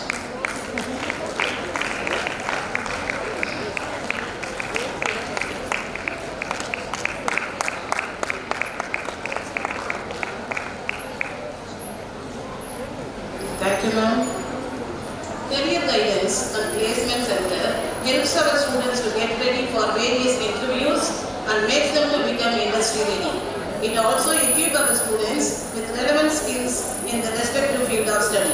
I am placing my invite to Mrs. Jayanti Sivagami, Students Counselor and Placement Officer, to the stage.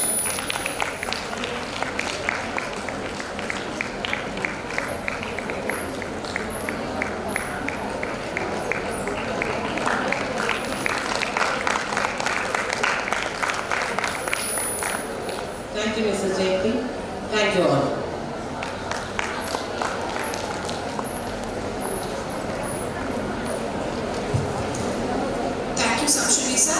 I now call upon Mrs. Meenakshi Tyagarajan, the first head of the department, to address the gathering.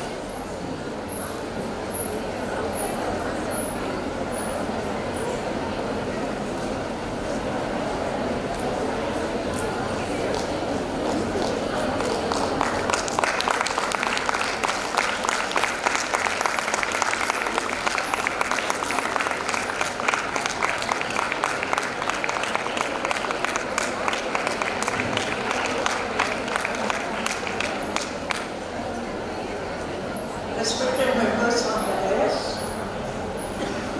my contemporaries and colleagues, Mrs. A. Meenakshi and Mrs. Sugandha, other faculty members of the Department of Day and Evening, and my grad students seated here. I coined this word grad students because a unique privilege that I have is to inform you that right from Mukina Madam till the last one in the ladder are all my direct students in MCOM. I do not know that any other department of the JBAS Women's College has this unique privilege. How proud a grandparent will be to see her grandchildren.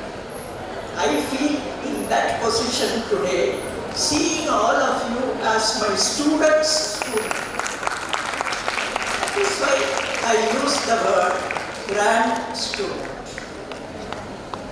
I am not going to take you memory down the lane and tell you on the history of the department right from 71, because I know it's not going to be of any interest to you.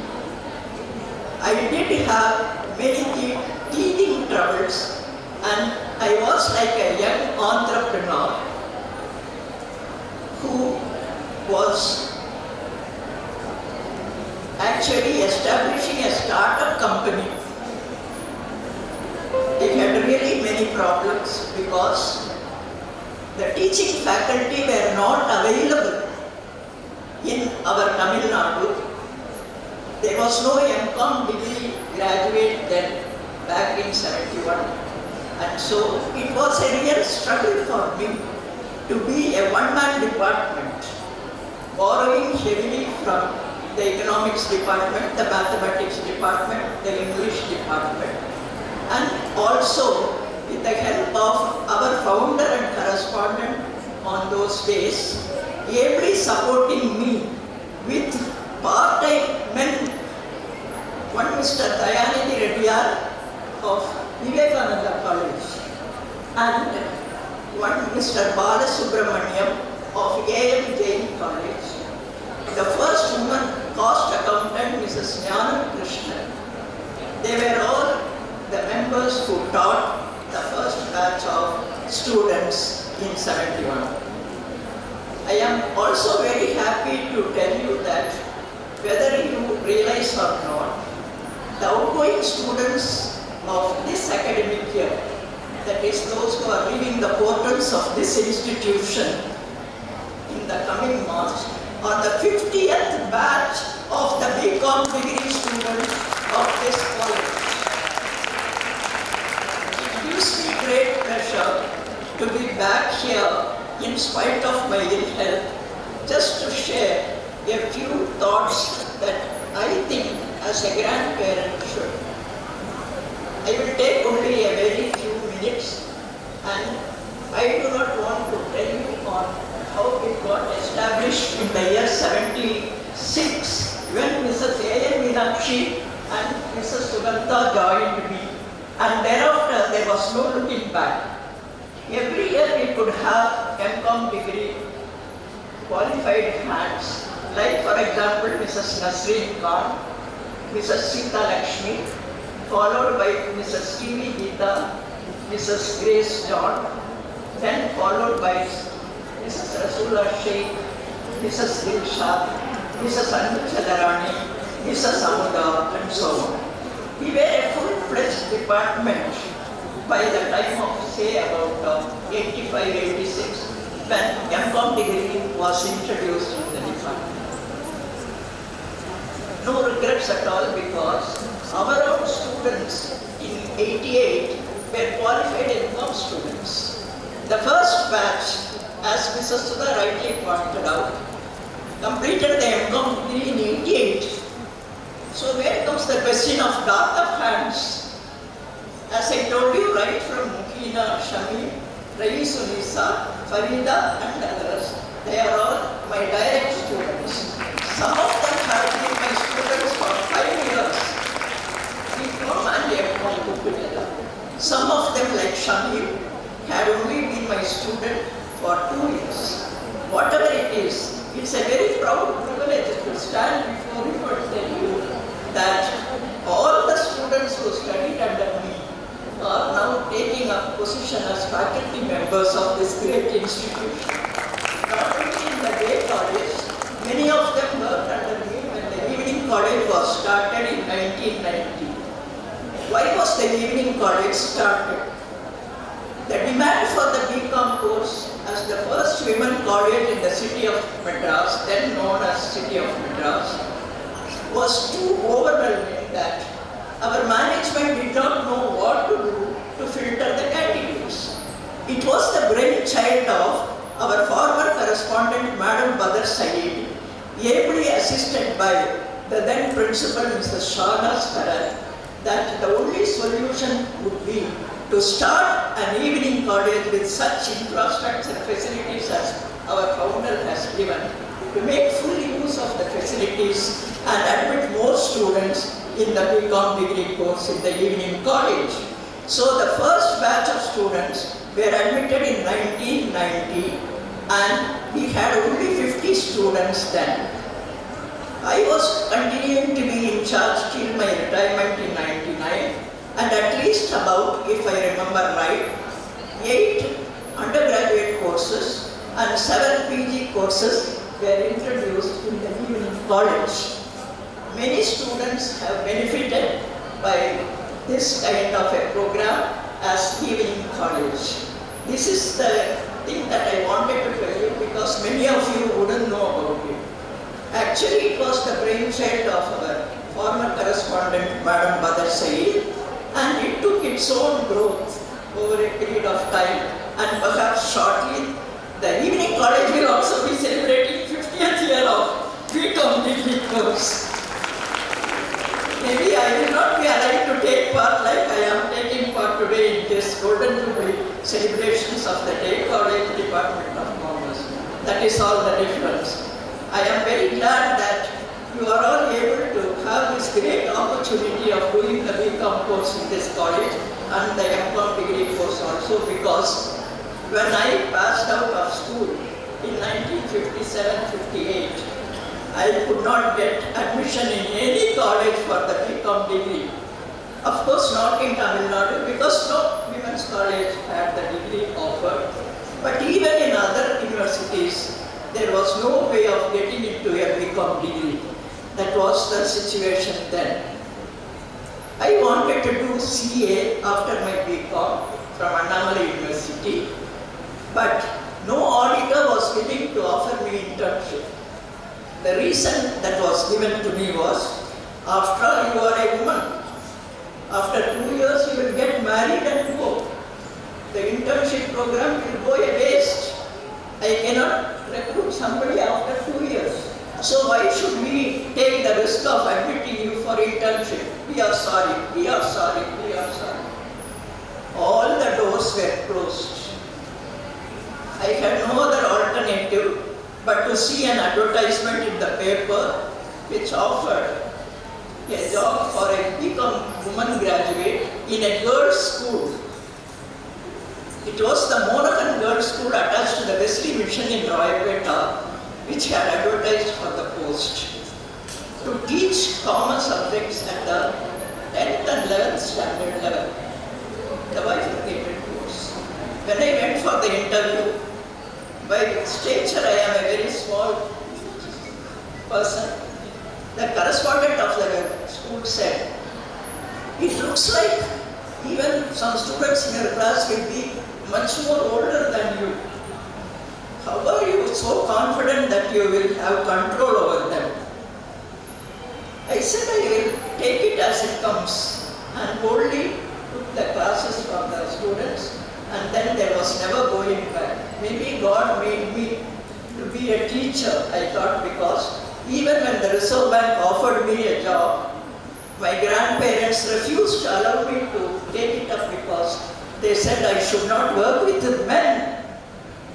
Those were the days when they didn't want us to work with men. Those were the days when women will get married at the age of 22 or so. So I did not join the Reserve Bank of India. It is destiny that I must be a teacher.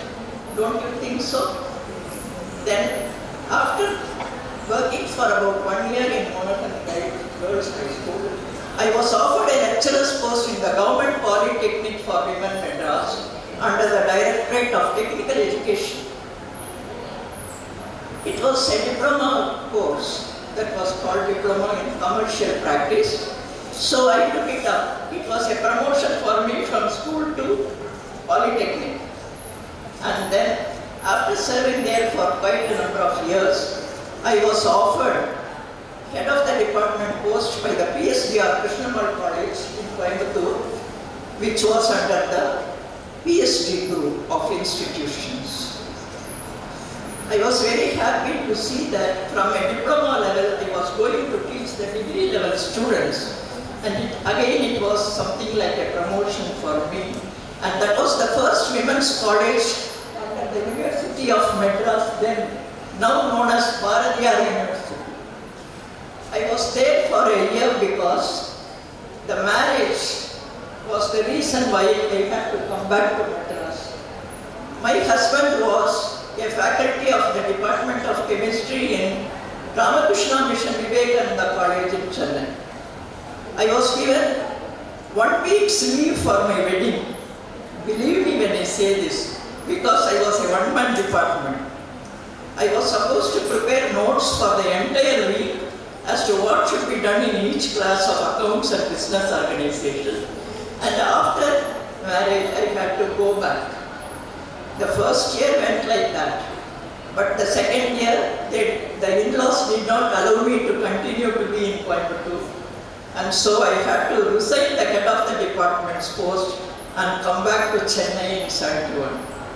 At that point of time, perhaps it is luck that turned out to be that the SIT Women's College had just started the BCom degree course, and so I was asked to go and meet our founder and our correspondent, Madam Fatima Akhtar, who immediately gave me an appointment, and from that 71 July onwards, till my retirement, I did not move, even though I had offers from other colleges which followed suit.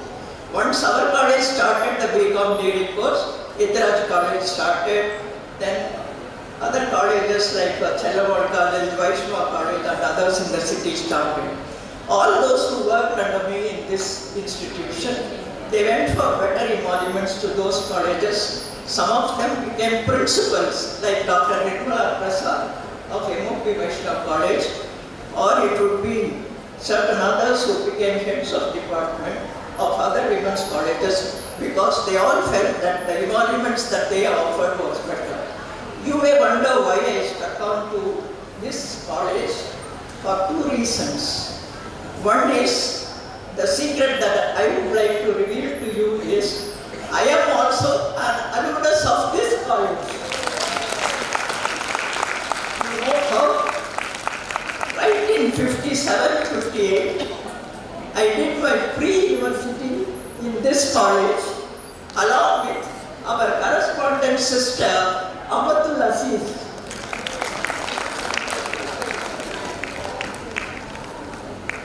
When I had to join pre-university, because at that time the 12th grade was attached to the college as pre-university. When I had to do the pre-university, because I had done common subjects in the high school like accounts, like commerce, typewriting and commercial arithmetic, I had not done science. So no way that I could get entry into pre-university. All the doors of women's colleges in the city were closed because they said they have never found a candidate like me, and so they are sorry that they cannot offer me a seat in pre-university. Because at that point of time, 2 science and 2 arts have to be taken by a student who joined the pre-university. I had not done science. And so when I went to Valedictory College, the then principal Matthews, Evangeline Matthews by name, said, "We are sorry, we have never come across a candidate like you for joining the BA course, but there is one SIT Women's College in Tenampet, a newly started one. Maybe you can go and try there." That was the person, the head of the department of Valedictory College Chemistry, who gave me this hint that there is a college called the SIT Women's College, which was newly started, and I could go and see there. I never heard of this college then, though I belonged to Chennai. I came here. That time, Miss Coleman was the principal, and Mrs. Radhakrishnan of the Tamil department was heading the Tamil department and assisting the principal in admissions. When they saw my subjects in the 11th grade, Miss Coleman said, "We have never come across a student of this kind. I am sorry, I don't think I will be able to give you a seat in pre-university." Almost tears rolled down my eyes. My life was a struggle. As our founder also said, his life was a struggle. I was really put down. I was denied higher education. But luckily for me, in the name of Mrs. Radhakrishnan, who was assisting the principal in admissions, took out a book from the University of Madras, which contained information on admissions, and said, "We can take this student because for such students, instead of doing 2 sciences, they can do 1 science and 3 arts instead of 2 sciences and 2 arts."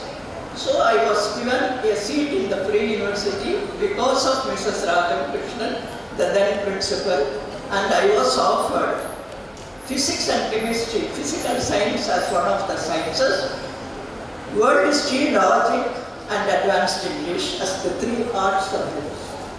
Then what happened was, I knew nothing of physics, I knew nothing of chemistry, and something about simple pendulum was taught, vernier calipers was taught. I was at a loss to understand because I didn't know ABC of science. So I went back to Mrs. Radhakrishnan and said, "At least give me biology, because I can study biology, which consisted of botany and zoology. So I think I will be able to manage." She acceded to my request and she changed me from the physical science to natural science. But my problem did not end there. There was a combination of world history and logic, world history and advanced English. There was no combination such as 3 art subjects, world history, logic and advanced English. I hope you follow me. So one day I will attend the logic class, another day I will attend the advanced English class, but I will attend the world history class because that is static. My teachers got wild. "We see you one day when you call for attendance, another day you disappear, the 3rd day you appear. What is all this?" They shouted at me like anything, both the lecturers who took logic and who took advanced English. I again went to Mrs. Radhakrishnan and told her of my difficulty. She did not give up.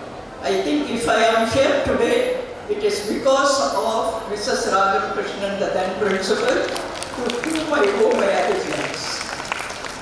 She suggested that the same lecturer, Mrs. Lysander, who was taking logic in the day, was taking psychology after college hours for the pre-university students. So she said, "Instead of logic, I will put you in the psychology section so you can comfortably attend your world history class, advanced English class, and out of college hours attend the psychology class. That is how I completed the pre-university in this college. How thankful and grateful I should be to the founder of this institution, to Madam Fatima Akhtar, who were so patient along with the principal Rajan Krishnan to accommodate me as a very strange student in the entire student community. Why I am giving you all these details is not to bore you, but to make you believe that it is a cake walk for you today. Just a cake walk for you. You just apply, you attend interview, you get into the BCom degree course. It was not so for me. Everywhere I went for a BCom degree course to be had, all the colleges again denied. No college which was a co-education institution including Pachayappa's college was prepared to admit a student in the commerce department. Those were the days. I am talking to you about 58-61. All the colleges which were co-ed also refused admission. I had to apply for university and university and university. Somewhere should I not get a BCom degree entry? It was that difficult for me to do even an undergraduate course. How lucky you are, I think you will understand now, that the vision of our founder, Justice Bashir Ahmad Saeed, has made you an entry into this BCom degree course, which you should be very thankful as your alma mater. So, I am not going to take much of your time except to say that I have a few thoughts that I should pass on to you grand students. Number one is, think of your alma mater. Think of what you can return to your alma mater. Many batches of students in many educational institutions, right from schools and IITs and the like, have a reunion and do something for their institution. Think about what you can do for this great institution as alumni of the college when you leave the portals of this college. Give a thought of how best you can contribute to the upgradation of the infrastructure facilities required for your Department of Commerce, which has enabled you to get your BCom degree. That is point number one. The second thing that I would want to tell you is, since the day college gives over in the afternoon, you have a lot of time in the evening. Paper qualification is necessary, but as our former President Abdul Kalam said, you have to think in terms of other skills also. He was very particular that paper qualification alone was not enough. So use your evening times enjoying some short-term course right from your first year, which will add value to you when you complete your BCom degree and make you more employable. It is only a suggestion. You can take it or leave it.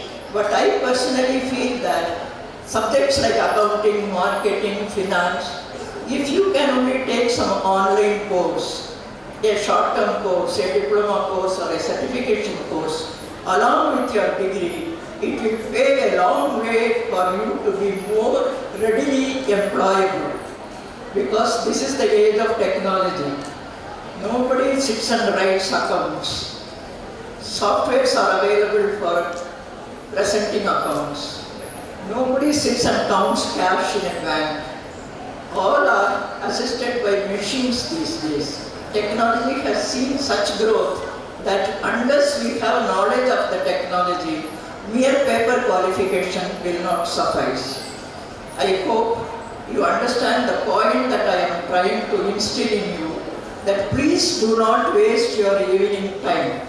Please try to upgrade your skills which will support your paper qualification, and you will all be having a very great future. The other thing that I would like to mention is you will have to develop the habit of reading a book before you go to bed.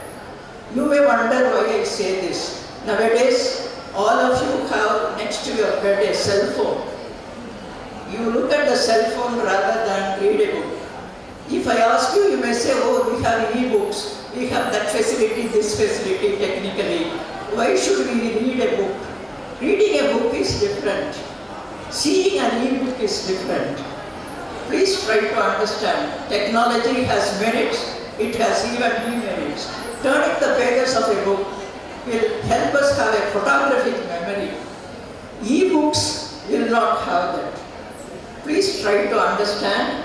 As one was asked by, I think when somebody asked our former Prime Minister Jawaharlal Nehru as to how he found time to read so many books. Because even when he was in prison, I believe he used to read a lot of books. How do you find time as a Prime Minister of the country to be a voracious reader? His reply was, I try to steal time from my sleep. Please try to instill this kind of a program in your mind, and there are many books that are available which will help you to be enriching your knowledge. Abdul Kalam sir, our former president, said, don't read success stories, read failure stories. Because only when you read failure stories, you will know why they failed, and that will be knowledge. And once you gain knowledge as to why it failed, then you will put it into your thought, and then the thought will turn into action. This is what he said. So you understand that reading a book is very important. He also said, books should not be judged by the cover. All of you know that adage. He said, inasmuch as books should not be judged by the cover, students should not be judged by their marks, but they must be judged by the skills they possess. Even the CEO of Google said, Sundar Pichai, we are looking into skills rather than qualifications.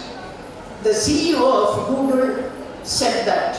The CEO of Zoho, standing for small office, home office concept, said that he believes in training students after +2 rather than training students who have become graduates in engineering. He says, I know what I want. I will test the skill of the student after +2.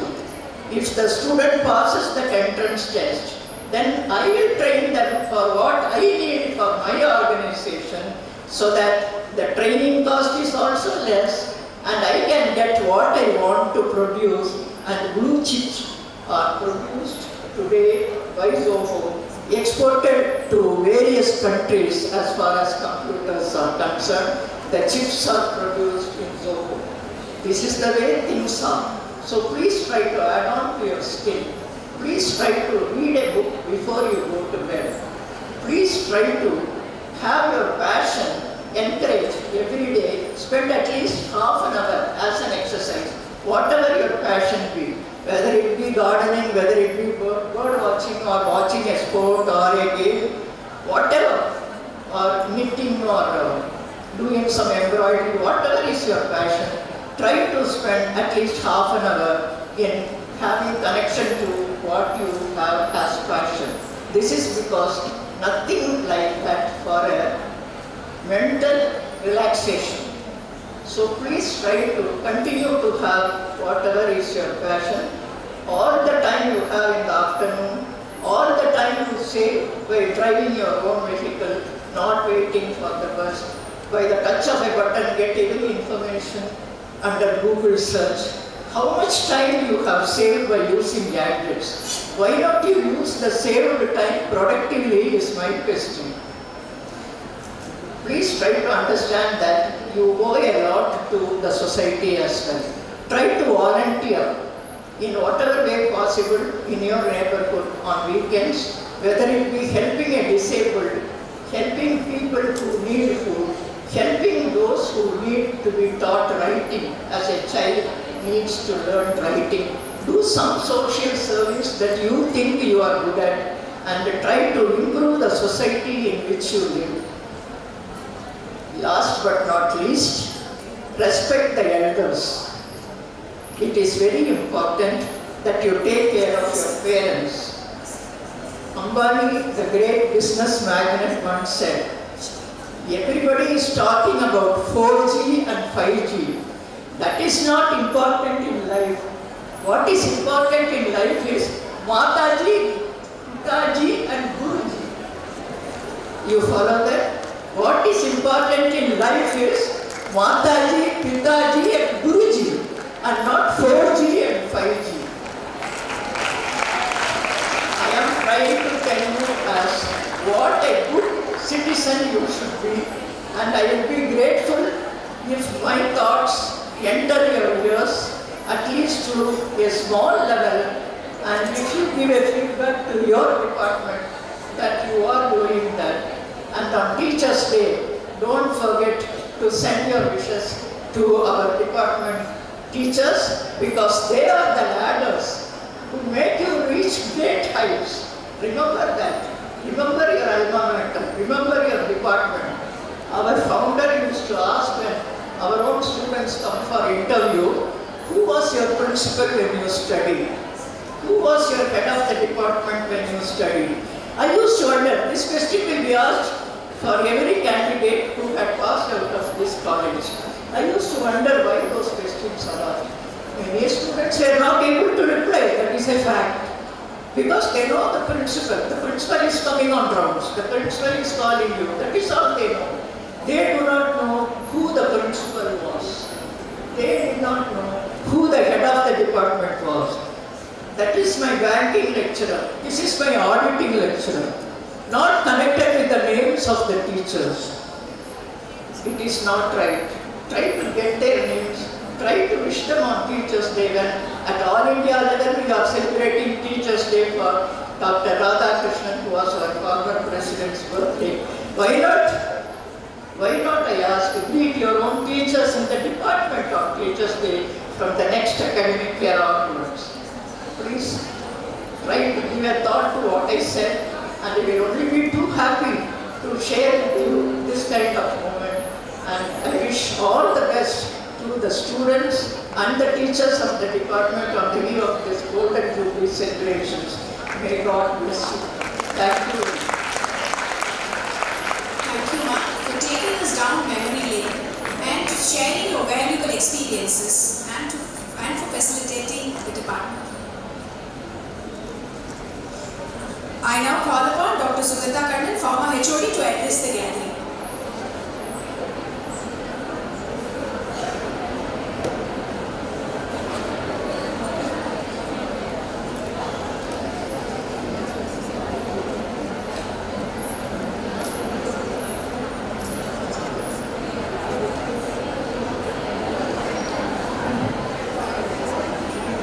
Good afternoon, everybody.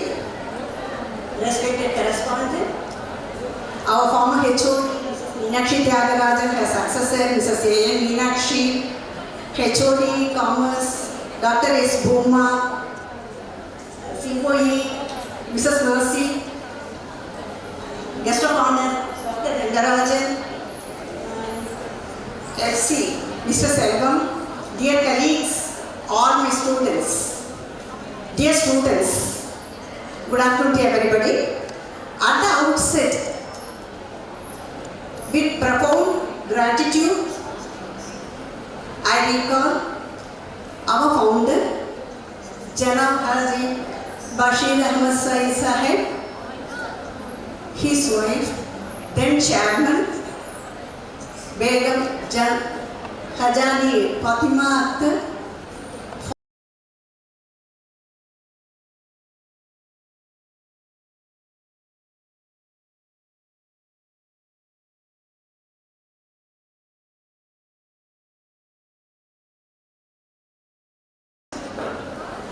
as a first women institution to offer the course of commerce for girls. I start with actually Bhuma for her invitation, Bhuma and her team for her invitation, because there was an annexure There was an order associated with it. You must come. I chose to obey the order. Then the next order came from Mrs. Reis Dunisa. You must give a small speech. I obeyed. I chose to obey the order. Then again there was an order from Dr. S. Bhuma. I must come to the dais. I chose to obey the order. These are all management philosophies. Only when you choose to obey order, you are comfortable and you will be able to command situation. It is here we learned so many management philosophies. Our travel was very smooth here.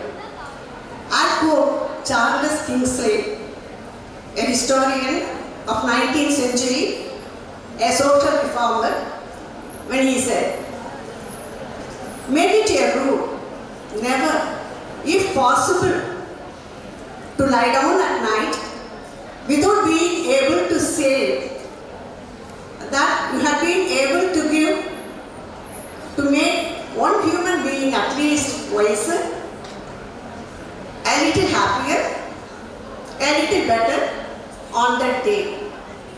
Yes, this is the condition for all of us, all of the teachers. Every night, every end of the day, there used to be self-introspection. Had I been adequate to the students? Am I able to give the student in terms of moral support, in terms of knowledge, in terms of so many other things? So we are blessed to have been inducted into this profession of teaching. Now, this quotation triggered a small calculation in my mind. This department had reached more than 50 years of age. Take an average of 10 staff members. It started with one-man show, grew into 17 during my period. So take an average of 10 and multiply that into 200 students, please. Nearly 1 lakh thought rays had gone into our department. 1 lakh good wishes, more than 1 lakh good wishes, rays of good wishes had gone into the department. So, this department, this prestigious department had earned a life. It is vibrant. And the unique feature is team spirit, competitiveness on the part of the students to let vent to their talents. This is how we are. And we are celebrating this on this day. It gives me immense pleasure to be with you all on this auspicious day. And this is possible only because of a strong foundation by the man's here, Mrs. Meenakshi Tyagarajan. Ma'am, we are really proud that we have been with you throughout. And we learned so many things from her. We gained experience from her experience. During her period, UG, PG, BCom, MCom have been instituted here. It is very easy. A simple sentence I say here, BCom and MCom have been introduced in this college during her period. But what an amount of toil she would have just forgone. What a self-sacrifice. Sacrifice in terms of her time, energy, denial of personal inconveniences. So many things had gone into the department's foundation. I recall the days with her. She had never raised her voice even on unpleasant situation. If something goes wrong, a painful smell, curving of lips would go down. She will go down. That's her the vanishing smile would signal to us that something is wrong. Immediately we will go to support her. We will be with her always. She did a very fine joint family system here. With mutual regard, with mutual respect, each one of us cooperated with one another, and that was very fine. We had very good experience with her. Thank you, madam, for all that you have given us. She was succeeded by Mrs. A. Meenakshi. The position became little different. I had to be number 2 with her. I was in charge. And one thing, both of us entered into the quarters in the very same year. So there was a mature friendship between both of us. We shared many things on the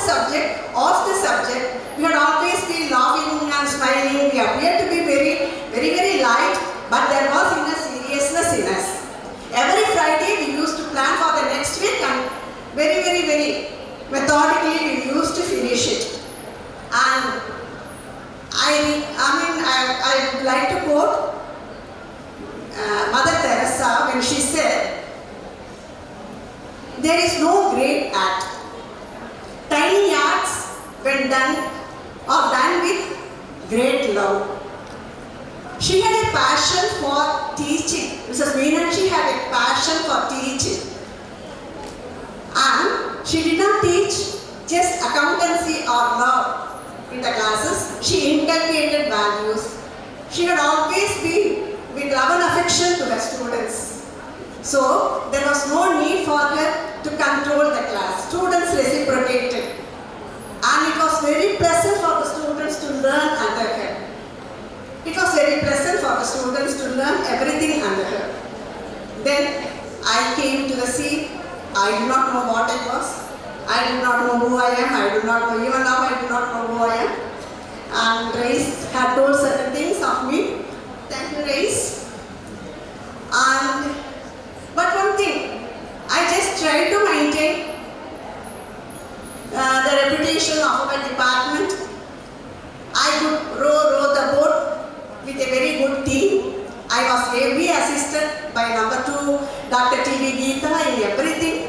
I need not ask her anything when I am away from the department for a meeting or anything. She would immediately take charge of the department. It was very voluntary. She was really an asset to the department.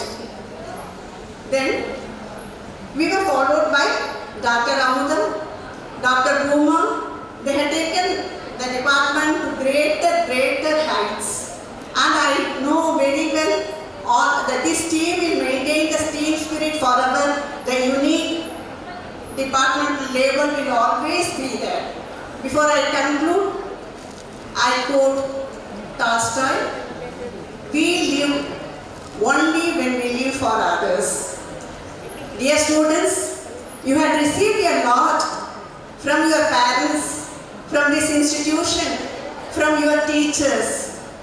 For every debit, there should be a credit. How can we repay them?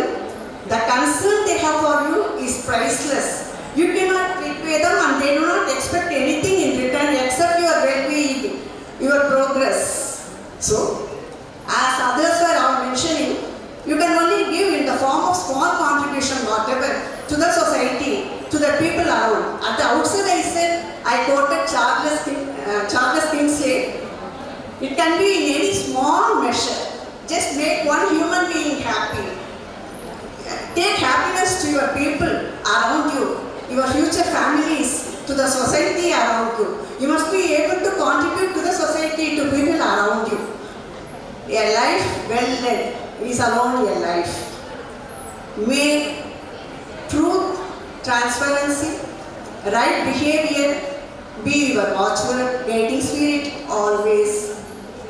Today's morning, the prayer I was just listening, may I just translate it? If I go wrong, please pardon me. God has created the man, sun and the moon, star and the sky. God has uplifted the sky as a measure. Man is neither expected to exceed his measure nor is he expected to fall short of it. Which is the favors of God that he ever denies to you? I think I am right. I have just gone wrong, pardon me. Students, there are limitations in us. You should be what you should be. There are going to be many forces working on you once you leave. Life is not going to be this simple, this easy as you go out. There will be too many forces working on you. Peer group, so many other groups will be exercising. You will be just impacted by so many factors.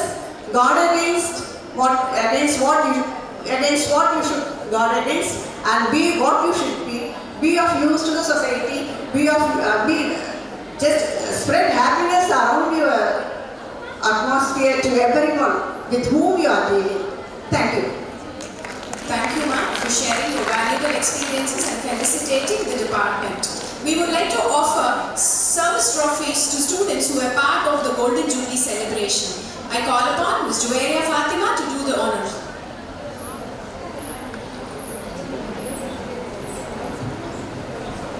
Assalamu alaikum wa rahmatullahi wa barakatuh, and a very good afternoon to one and all present here. The entire Golden Jubilee celebration would be incomplete without the contribution of the students.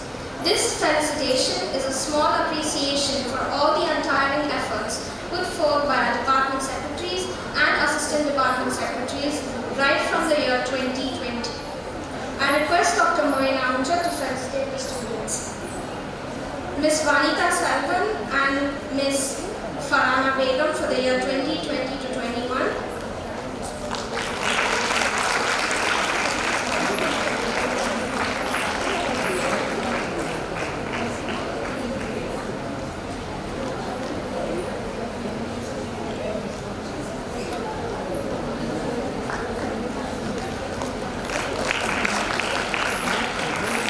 Ms. Hania Firdaus and Ms. Farida Tahira for the year 2021 to 22.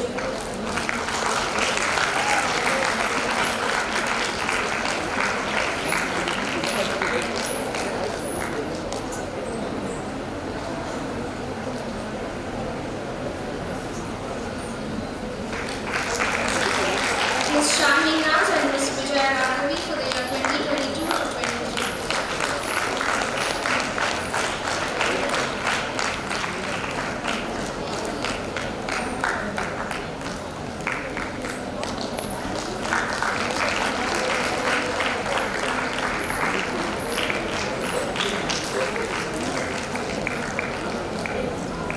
A special service trophy to Ms. Jubilee Fatima of 3rd BCom-B, who was always readily available at the call of the teachers. A big appreciation for designing the invite of the Golden Jubilee celebration activities and the souvenir page.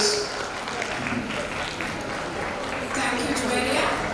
I call upon the correspondent to address the gathering, and before that, I request Dr. Jabin to introduce our correspondent to the gathering.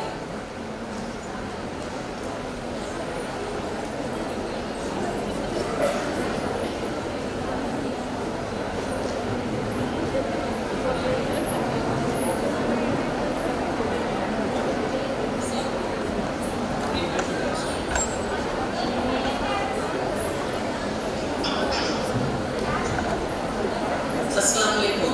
A very good afternoon. Kindly excuse my voice. I have a bad throat, but yet it's a great honor and privilege to introduce our correspondent, Mr. Faizur Rahman Saeed, to this August gathering. Mr. Faizur Rahman Saeed is the youngest son of our late founder, Janab Justice Bashir Ahmad Saeed, and his illustrious wife, Hajani Fatima Akhtar Sahiba. He received his primary education at the Good Shepherd Good Shepherd Convent in Nungambakam, which was then a co-educational school. After which he moved on to the Madras Christian College School in Harrington Road and passed out from the diversified engineering course then in Moore.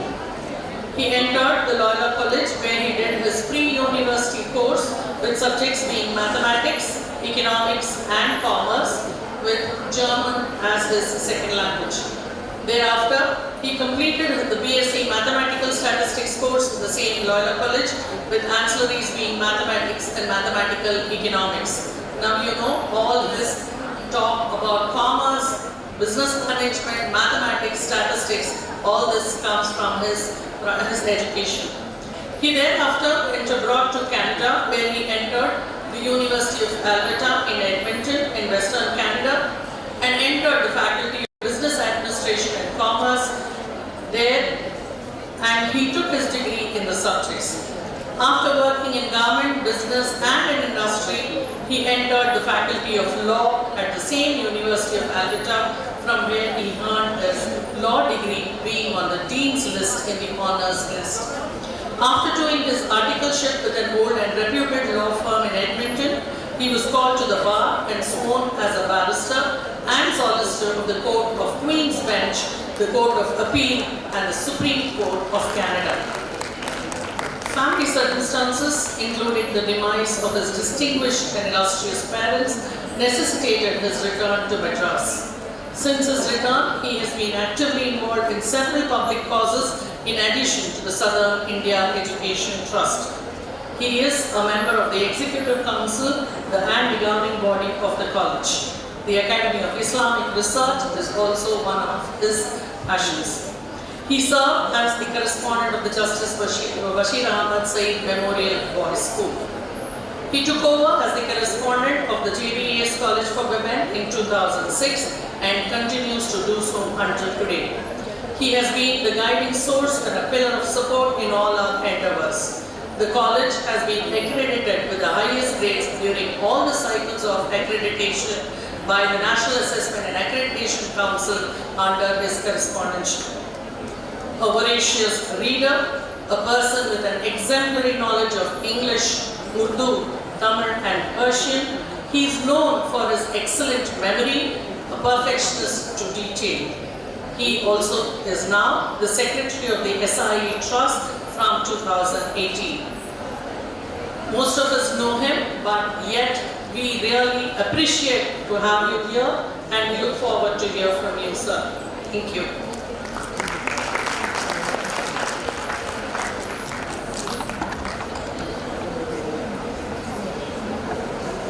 I call upon the correspondent to address the gathering.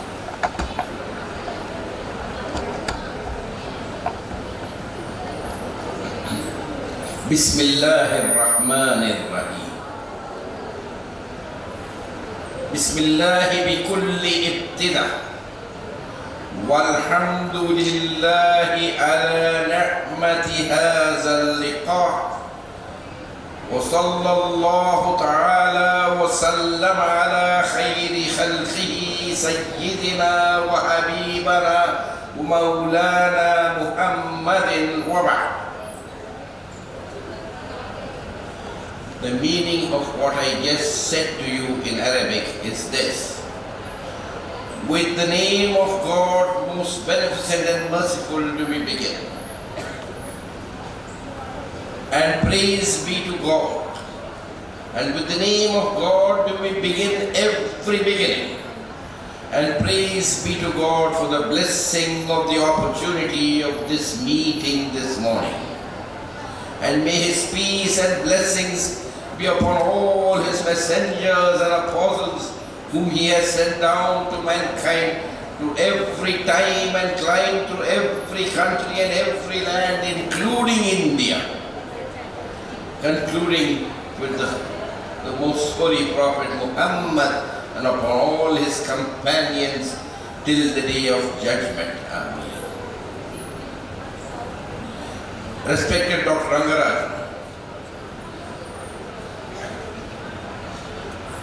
Dr. Meenakshi Tyagarajan, Dr. A.N. Meenakshi, Dr. Sugandha Kannan, former heads of the Department of Commerce who have worked hard and built and contributed their heart and soul and might to build up this department to the extent it has come today after 50 years, and to whom we owe a deep debt of gratitude. I would say Madam Principal, but Madam Principal had to go on urgent work elsewhere. Dr. Mercy Rajsek, Controller of Examinations. Dr. Sahira Balu, Head of the Department of Botany and Vice Principal of the forenoon session. Dr. Firdaus Jahan, Head of the Department of Commerce and Vice Principal of the afternoon session. Mrs. Hamidun Nisa, make it confused, make you those who belong to different departments. Pardon? Business administration. Yes. Where are you? Yes. I'm sorry. Dr. Firdaus Jahan, Head of the Department of Business Administration, Vice Principal of this college. Mrs. Hamidun Nisa, please be seated, madam. Head of the Department of Commerce. Dr. Barkat, Head of the Department of Corporate Secretaryship. Are there any more afternoon heads of the department whose names I have missed mentioning? No? Yes, no? No? No. Mr. R. Selvam, Senior Chartered Accountant and Financial Consultant. Other heads of departments, faculty members, and last but not the least, dear students. Assalamu alaikum wa rahmatullahi wa barakatuhu. Peace be upon you and the mercy of Allah and His blessings. On this occasion, I deliberately and advisedly use the word Allah instead of the more common word God, because I wish to say something about the word Allah which can be understood by all our friends, Muslim and non-Muslim. Allah is not the special God of the Muslims. Allah is not the Quran of the Muslims. Allah is not the special God of the Muslims in the sense that our Saivite friends worship Shiva and our Vaishnavite friends worship Vishnu. No. Allah is the one God, one and only God who made the whole universe and all that is in it, and who looks after and brings everything in it. In the Holy Quran, he is referred to as the Rabbil Alameen in the first chapter. Alhamdulillahi Rabbil Alameen. Praise be to Allah, who is the Lord of all the worlds. This translation in Tamil as Akhila Ulagangalai Padaitavan, Akhila Ulagangalai Paramarippavan. Now, to the extent that Shivaji, a Hindu king, he wrote a letter to Aurangzeb criticizing Aurangzeb for his religious policy. He wrote the letter in the Persian language, by the way. And if you really want to understand the history of India truly, you must know Persian. You cannot do it without Persian. Now, you can take it away, madam. You can take it away, please. You can take it away. And Shivaji is commonly thought of as a Hindu king fighting Muslims. All that is bunkam, because Shivaji had so many Muslims as his naval commanders, as his generals, etc. If he is against Muslims, will he appoint Hindus, will he appoint Muslims as his commanders and his navy officers? Rubbish. In the same way, Aurangzeb was not against Hindus. At least 50% of his officers were Hindus. Rajavat Savai, Jai Singh, etc. In the library, where is Mrs. Tahira Rasiruddin? She has gone to the library, I think. There is a book there which shows how the number of Hindu officers in Aurangzeb's time increased in percentage more than Akbar's time. If a king is against Hindus, he will not appoint Hindus as his generals. Absurd, all bunkum history we are fed in order to make us dislike each other and to hate each other, as if the sins of the fathers and grandfathers and great-grandfathers today's generations are responsible for. Now, having said that, I have told you about the word Allah. Muslims have no special monopoly over the word of Allah. Even people who are not Muslims use the word Allah in the Arabic word. Allah only means the Arabic word for God. The Jews in the Arabic world who are not Muslims, who speak the Arabic language, the Jews use the word for God, Allah. The Christians, whose religion is in many ways different from, in some way different from Islam, in the Arabic speaking world, in Lebanon and other places, for God they use only the word Allah. Now, to proceed further, I would also like to apologize for being late. I'm sorry I was late to the function. Now let us talk about it. I'm making a speech to you. What should a speech be? A speech should not be a mere ceremony. It should not be a ritual. It should not be something which makes you go to sleep. It should not be something which makes you go to sleep. A speech should be something which tells you something new, something which you did not know before. And the proper way to listen to a speech is not to hear it through this ear and let it go through this ear, but the proper way to listen to a speech is to have a notebook before you and a pen in your hand.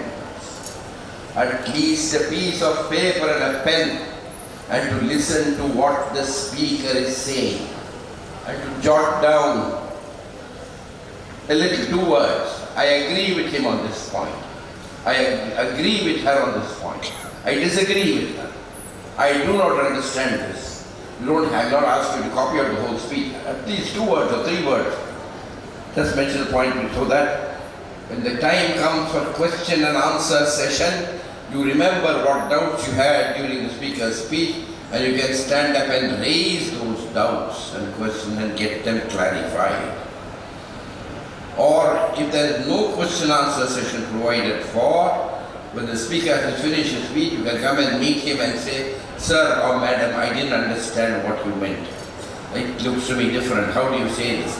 Because speakers must realize that they will be questioned on the speeches that they make. That speakers must realize that they cannot come on the stage and speak irresponsibly. That they cannot exaggerate. That they cannot speak and make statements without foundation, because they will be questioned on these statements. Now, next thing about a speech is that a speech must be truthful. A speech must be truthful. It must not engage in falsehood or exaggeration. In this connection, there is a beautiful Sanskrit 4 lines of a beautiful, which I believe strongly.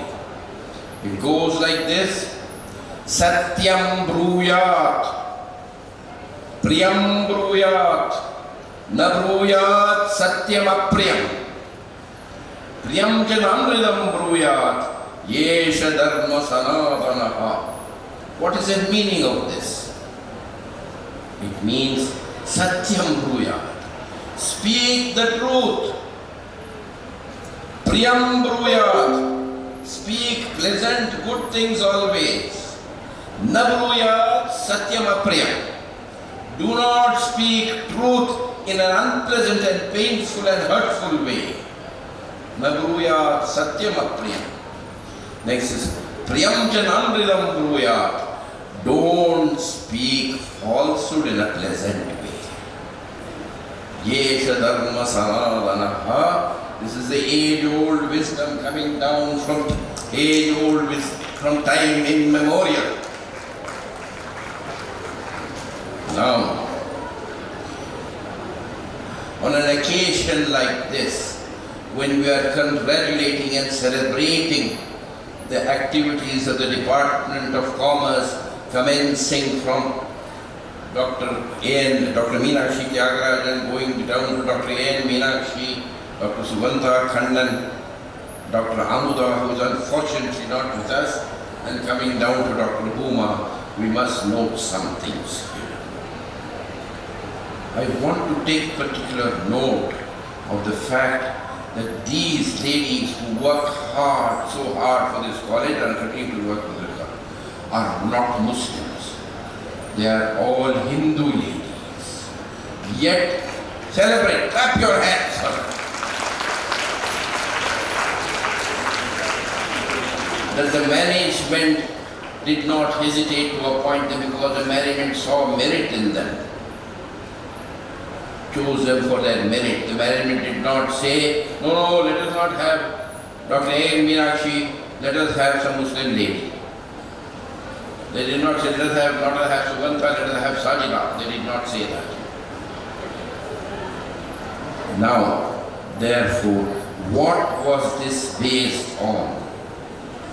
This is based on the old culture of Tamil Nadu, the ancient culture of Tamil Nadu, which is found in Tamil literature. You people, most of you are Tamilian people sitting in front of me, but you do not read and understand your own literature and your own culture. I come from an Urdu-speaking Muslim background, and I admire the Tamil language, the Tamil literature, the Tamil morals, the high Tamil principles which you find in the old Tamil classics, starting from the Thirukkural and the Naladiya. And there is a Naladiya which beautifully encapsulates the activities of these ladies, and I will recite it in Tamil, and I will try to give you the meaning.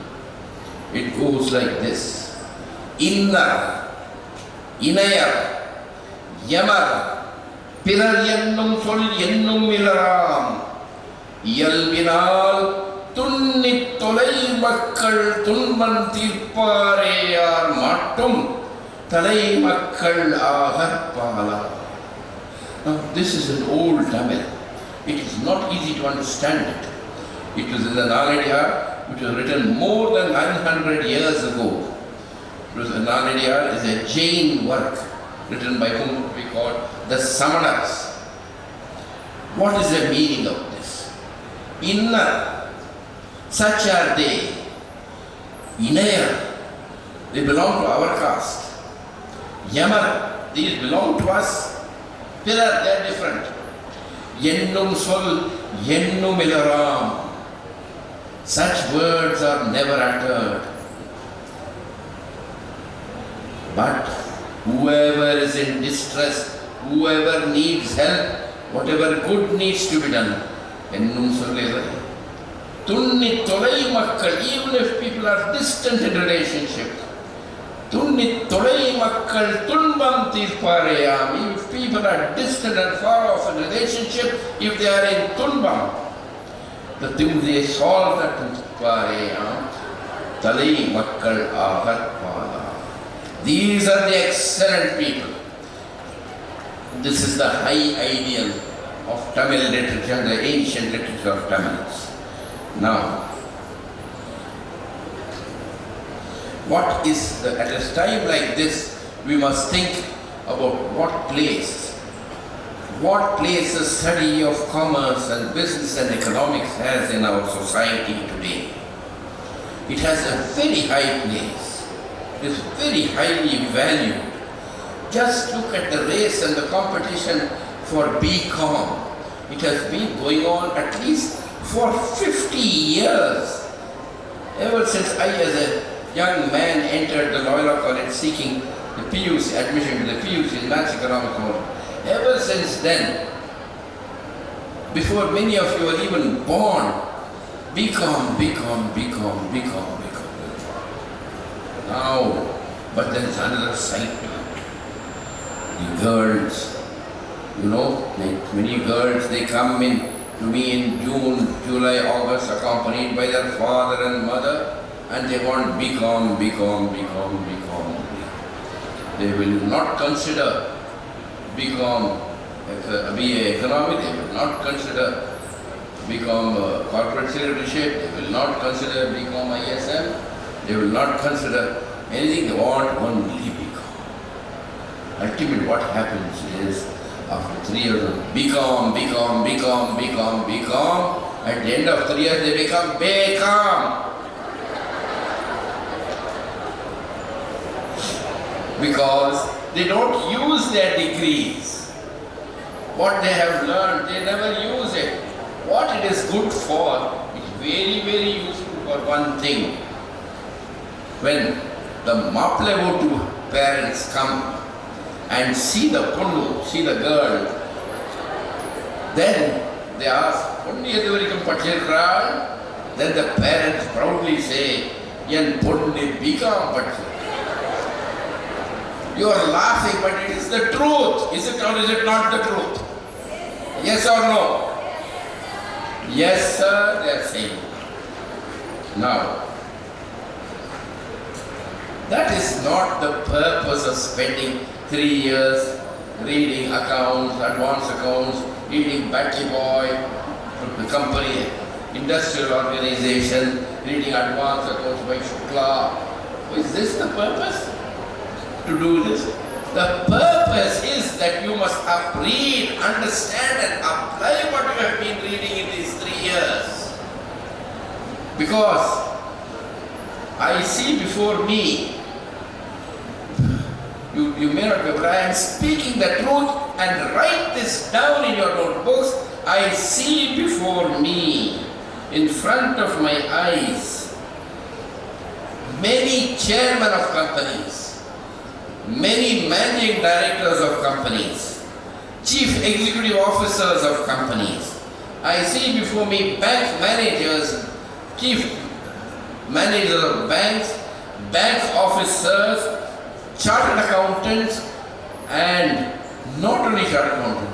I see before me many future lawyers, people who do BCom BL, BCom LLB, not only future lawyers, future judges of the High Court, and future judges of the Supreme Court of India, they are sitting here in this very hall. Remember, you are now 17 or 18 or 19 or 20. You will not always be 17 or 18 or 19 or 20. You will finish your degrees. You will come up on the stage at convocation, which the controller has conducted, the principals have conducted over the last 2 weeks. Convocation of the forenoon session, afternoon session, which the principal and her team and the controller of her team have jointly conducted. Take your degrees from the guest speaker and you will definitely go out to the next stage in your life. Most of you. Now, whatever it is, some of you may choose family life, may choose to become homemakers. Others may choose to go and get jobs and progress in your careers on different positions. Whatever it is, we respect your choice. We do not criticize your choice. But I do want to make one important point to you, which I have made in earlier speeches here or from this stage on Independence Day. I do not want to repeat my speeches on those days, but we have reached a situation where women like you, young women, can no longer depend upon their husbands to look after them. Because as I told you, the 3 Ds, I am sorry if it hurts you, but on any of you, 1 D is the possibility of death, which we have seen with our own eyes in the boys' school and other places, where the husband dies due to an accident or other cause, and the woman is left with the children only because she has an education, she has a degree, she has a job, she is able to bring up her children. On the 9th of March, I attended the wedding of a teacher in our boys' school. Her husband died due to cancer some years ago, yet she has brought up her children and she held her daughter's marriage in the new college College Auditorium. On the 9th was Thursday. We all attended it. The next is disability, where the husband does not die but he is disabled due to some disease or something. He is at home, he cannot go out, and the wife has to work. And if she has a degree, she goes out, it becomes easier to get a job. Now, the third is where there is divorce and separation between the husband and the wife. If the wife has a degree, she can stand on her own feet. And if she does not have a degree, she is helpless. She is only a +2 lady, a +2 girl with children. Therefore, it is of the greatest importance, I suggest you ladies, that you must use your BCom degrees. And that is what these ladies have been working hard for in the department, to give you an education with marketable skills. With marketable skills, which you can go out into the market and present an offer to employers, and they will hire you for it. In this effort, a most important role is played by our campus placement officer, Mrs. Jayanti Sevagami. Where is she? Mrs. Jayanti Sevagami no more here. She came up. Has she left? I don't see her here. Now, Mrs. Jayanti Sevagami, our campus placement officer, works hard to make companies come here, hold interviews, and give covers containing offers of appointment. It is of the greatest disappointment to us when a girl goes through the entire process and then says finally, Vana. Vana. Why? Because her parents are telling her to get married. Okay, she has work, she has left it. So, Vana, why her parents are telling her to get married? We don't stand in the way of her getting married, but is there no way to balance her marriage and the job? Is it a zero-sum, either marriage or job? Either this or one. A good friend of mine gave me a Tamil equivalent proverb. He says, Vacha Kudumi, Adacha Mota. A friend of mine has taught me this Tamil expression, Vacha Kudumi, Adacha Mota.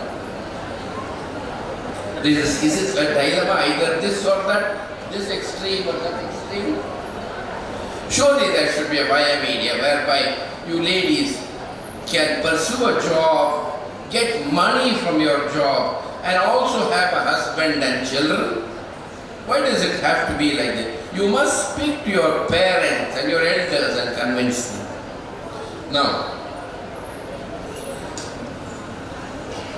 Now, another thing I wish to say, you are studying all this accounting and everything in your lessons. Why don't you apply it to your own homes, your own houses? Why don't you have family accounts? My elder brother Kabir Ahmed Saeed was secretary of the SI Trust. He was basically a mathematician, a mechanical engineer, a physicist. He also knew an awful lot about management and accounting. For our house, our family, of father, mother and 6 children, he started an accounting system. No computers in those days, only multi-column books. He started an impress system, a petty cash register, a cash payments journal, a cash receipts journal, to produce finally at the end of the month an income statement. Income for our family at that time from so many sources, less expenses, and also a balance sheet for our family. What are the assets we own? What are the current assets? What are the current liabilities we had to pay? It is possible now, much easier now, because you have this Tally and other packages. If you don't like them, you can at least do it with pen and paper. Now, I am cautioned by the respected Madam Principal that the girls will leave at 1 sharp, that the vans are coming, and once the vans come, whether I am speaking or not, the girls will get up and go away, and the hall will become empty. I will be addressing only empty chairs. What a fate for me. I shall bear in mind your advice, Madam Principal. Thank you for your caution. Now, see, you all agree with me. Now I will finish up quickly. Now, the point here, dear ladies, learning BCom, you should know how to make money and how to make your money grow. You should know how to plan your futures. You should know how to open a bank account, how to operate a bank account. You should think and decide, suppose you have 1 lakh of rupees or 2 lakh of rupees, should you put it in the Bank of Baroda here at 6.25% for 1 year, or you don't want a Bank of Baroda, you want to put in the City Union Bank of Kumbakonam down the street at 6.75, or do you want to put it in the Indian Overseas Bank, or do you want to put it in the State Bank of India and pay fixed deposits? Which is your choice? Secondly, or should you put it in Tata company shares? Or should you put it in mutual fund? Or should you put it in land? So of course, if you put it in land, you have to look after the land. Otherwise, the good side people come and build good sides, and you'll be happy. Except you throw them out. Now, for example, you should be able to advise other ladies in this very college. I know, I don't want to mention names. There are professors who are getting, let us say, I just choose a number, 80,000 rupees per month. They spend 40,000 rupees, and 40,000 rupees is left over. Now, these professors, that means to do with age, they are 50 years of age.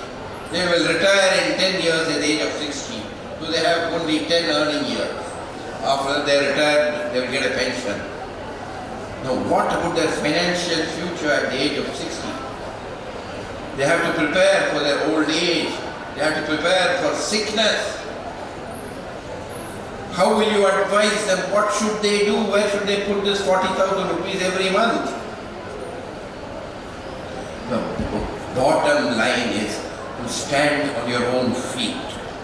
Now, I wanted to say that there are even verses of the Quran. There are even verses of the Quran which speak about the necessity for commerce. So I'm going on staring at my watch. I'm afraid 1 o'clock will come soon. Now, one verse is there. God tells the Muslims, يا أيها الذين آمنوا لا تأكلوا أموالكم بينكم بالباطل إلا أن تكون تجارة عن تراض منكم. Oh, you who believe, do not eat up your money, your wealth fraudulently by cheating each other.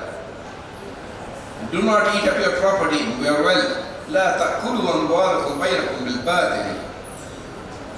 Except that it be on terms of trade and business agreed upon between you.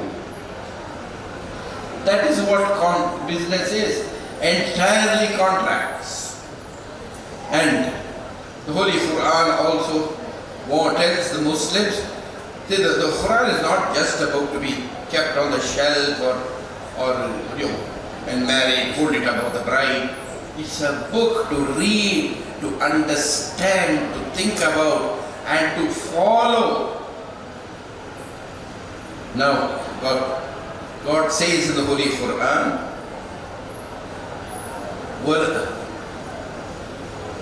وَأَوْفُوا الْكَيْلَ وَلَا تَكُونُوا مِنَ الْمُخْسِرِينَ. And give proper measure when you weigh out something.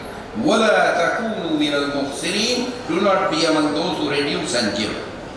وَزِنُوا بِالْخِسْطَاسِ الْمُسْتَقِيمِ. Measure with a proper balance. Don't put false weight.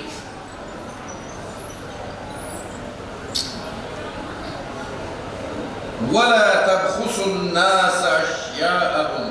And do not cheat people of their property.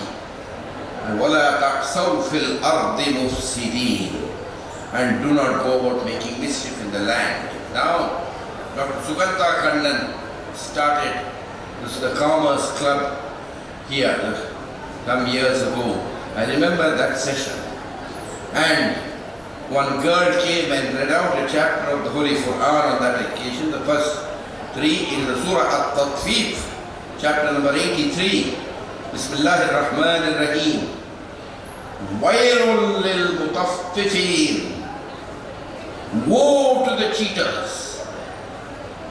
Allazina iza kutalu ala an-nasi yastawfun. Who, when they take their dues from the people, they take it fully. وَإِذَا كَالُوهُمْ أَوْ وَزَنُوهُمْ يُخْسِرُونَ. But when they measure out to people or weigh out, they give less. Now the warning comes. أَلَا يَظُنُّ أُولَٰئِكَ أَنَّهُمْ مَبْعُوثُونَ. Do they not think that they will not be raised up from their graves? لِيَوْمٍ عَظِيمٍ.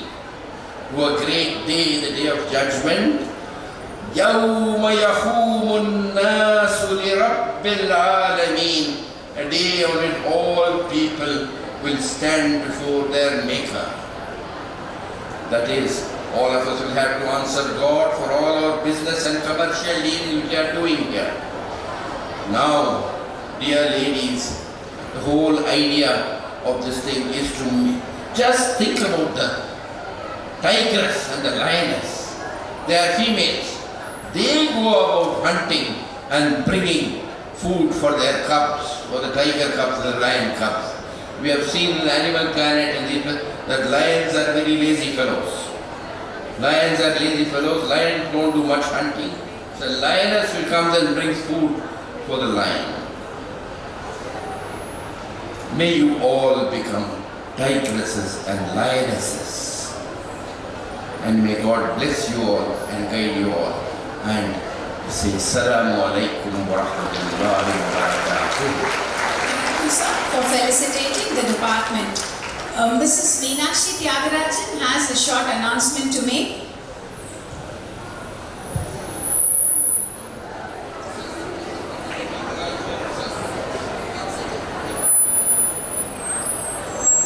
The permission of the correspondent, I would like to mention that one of my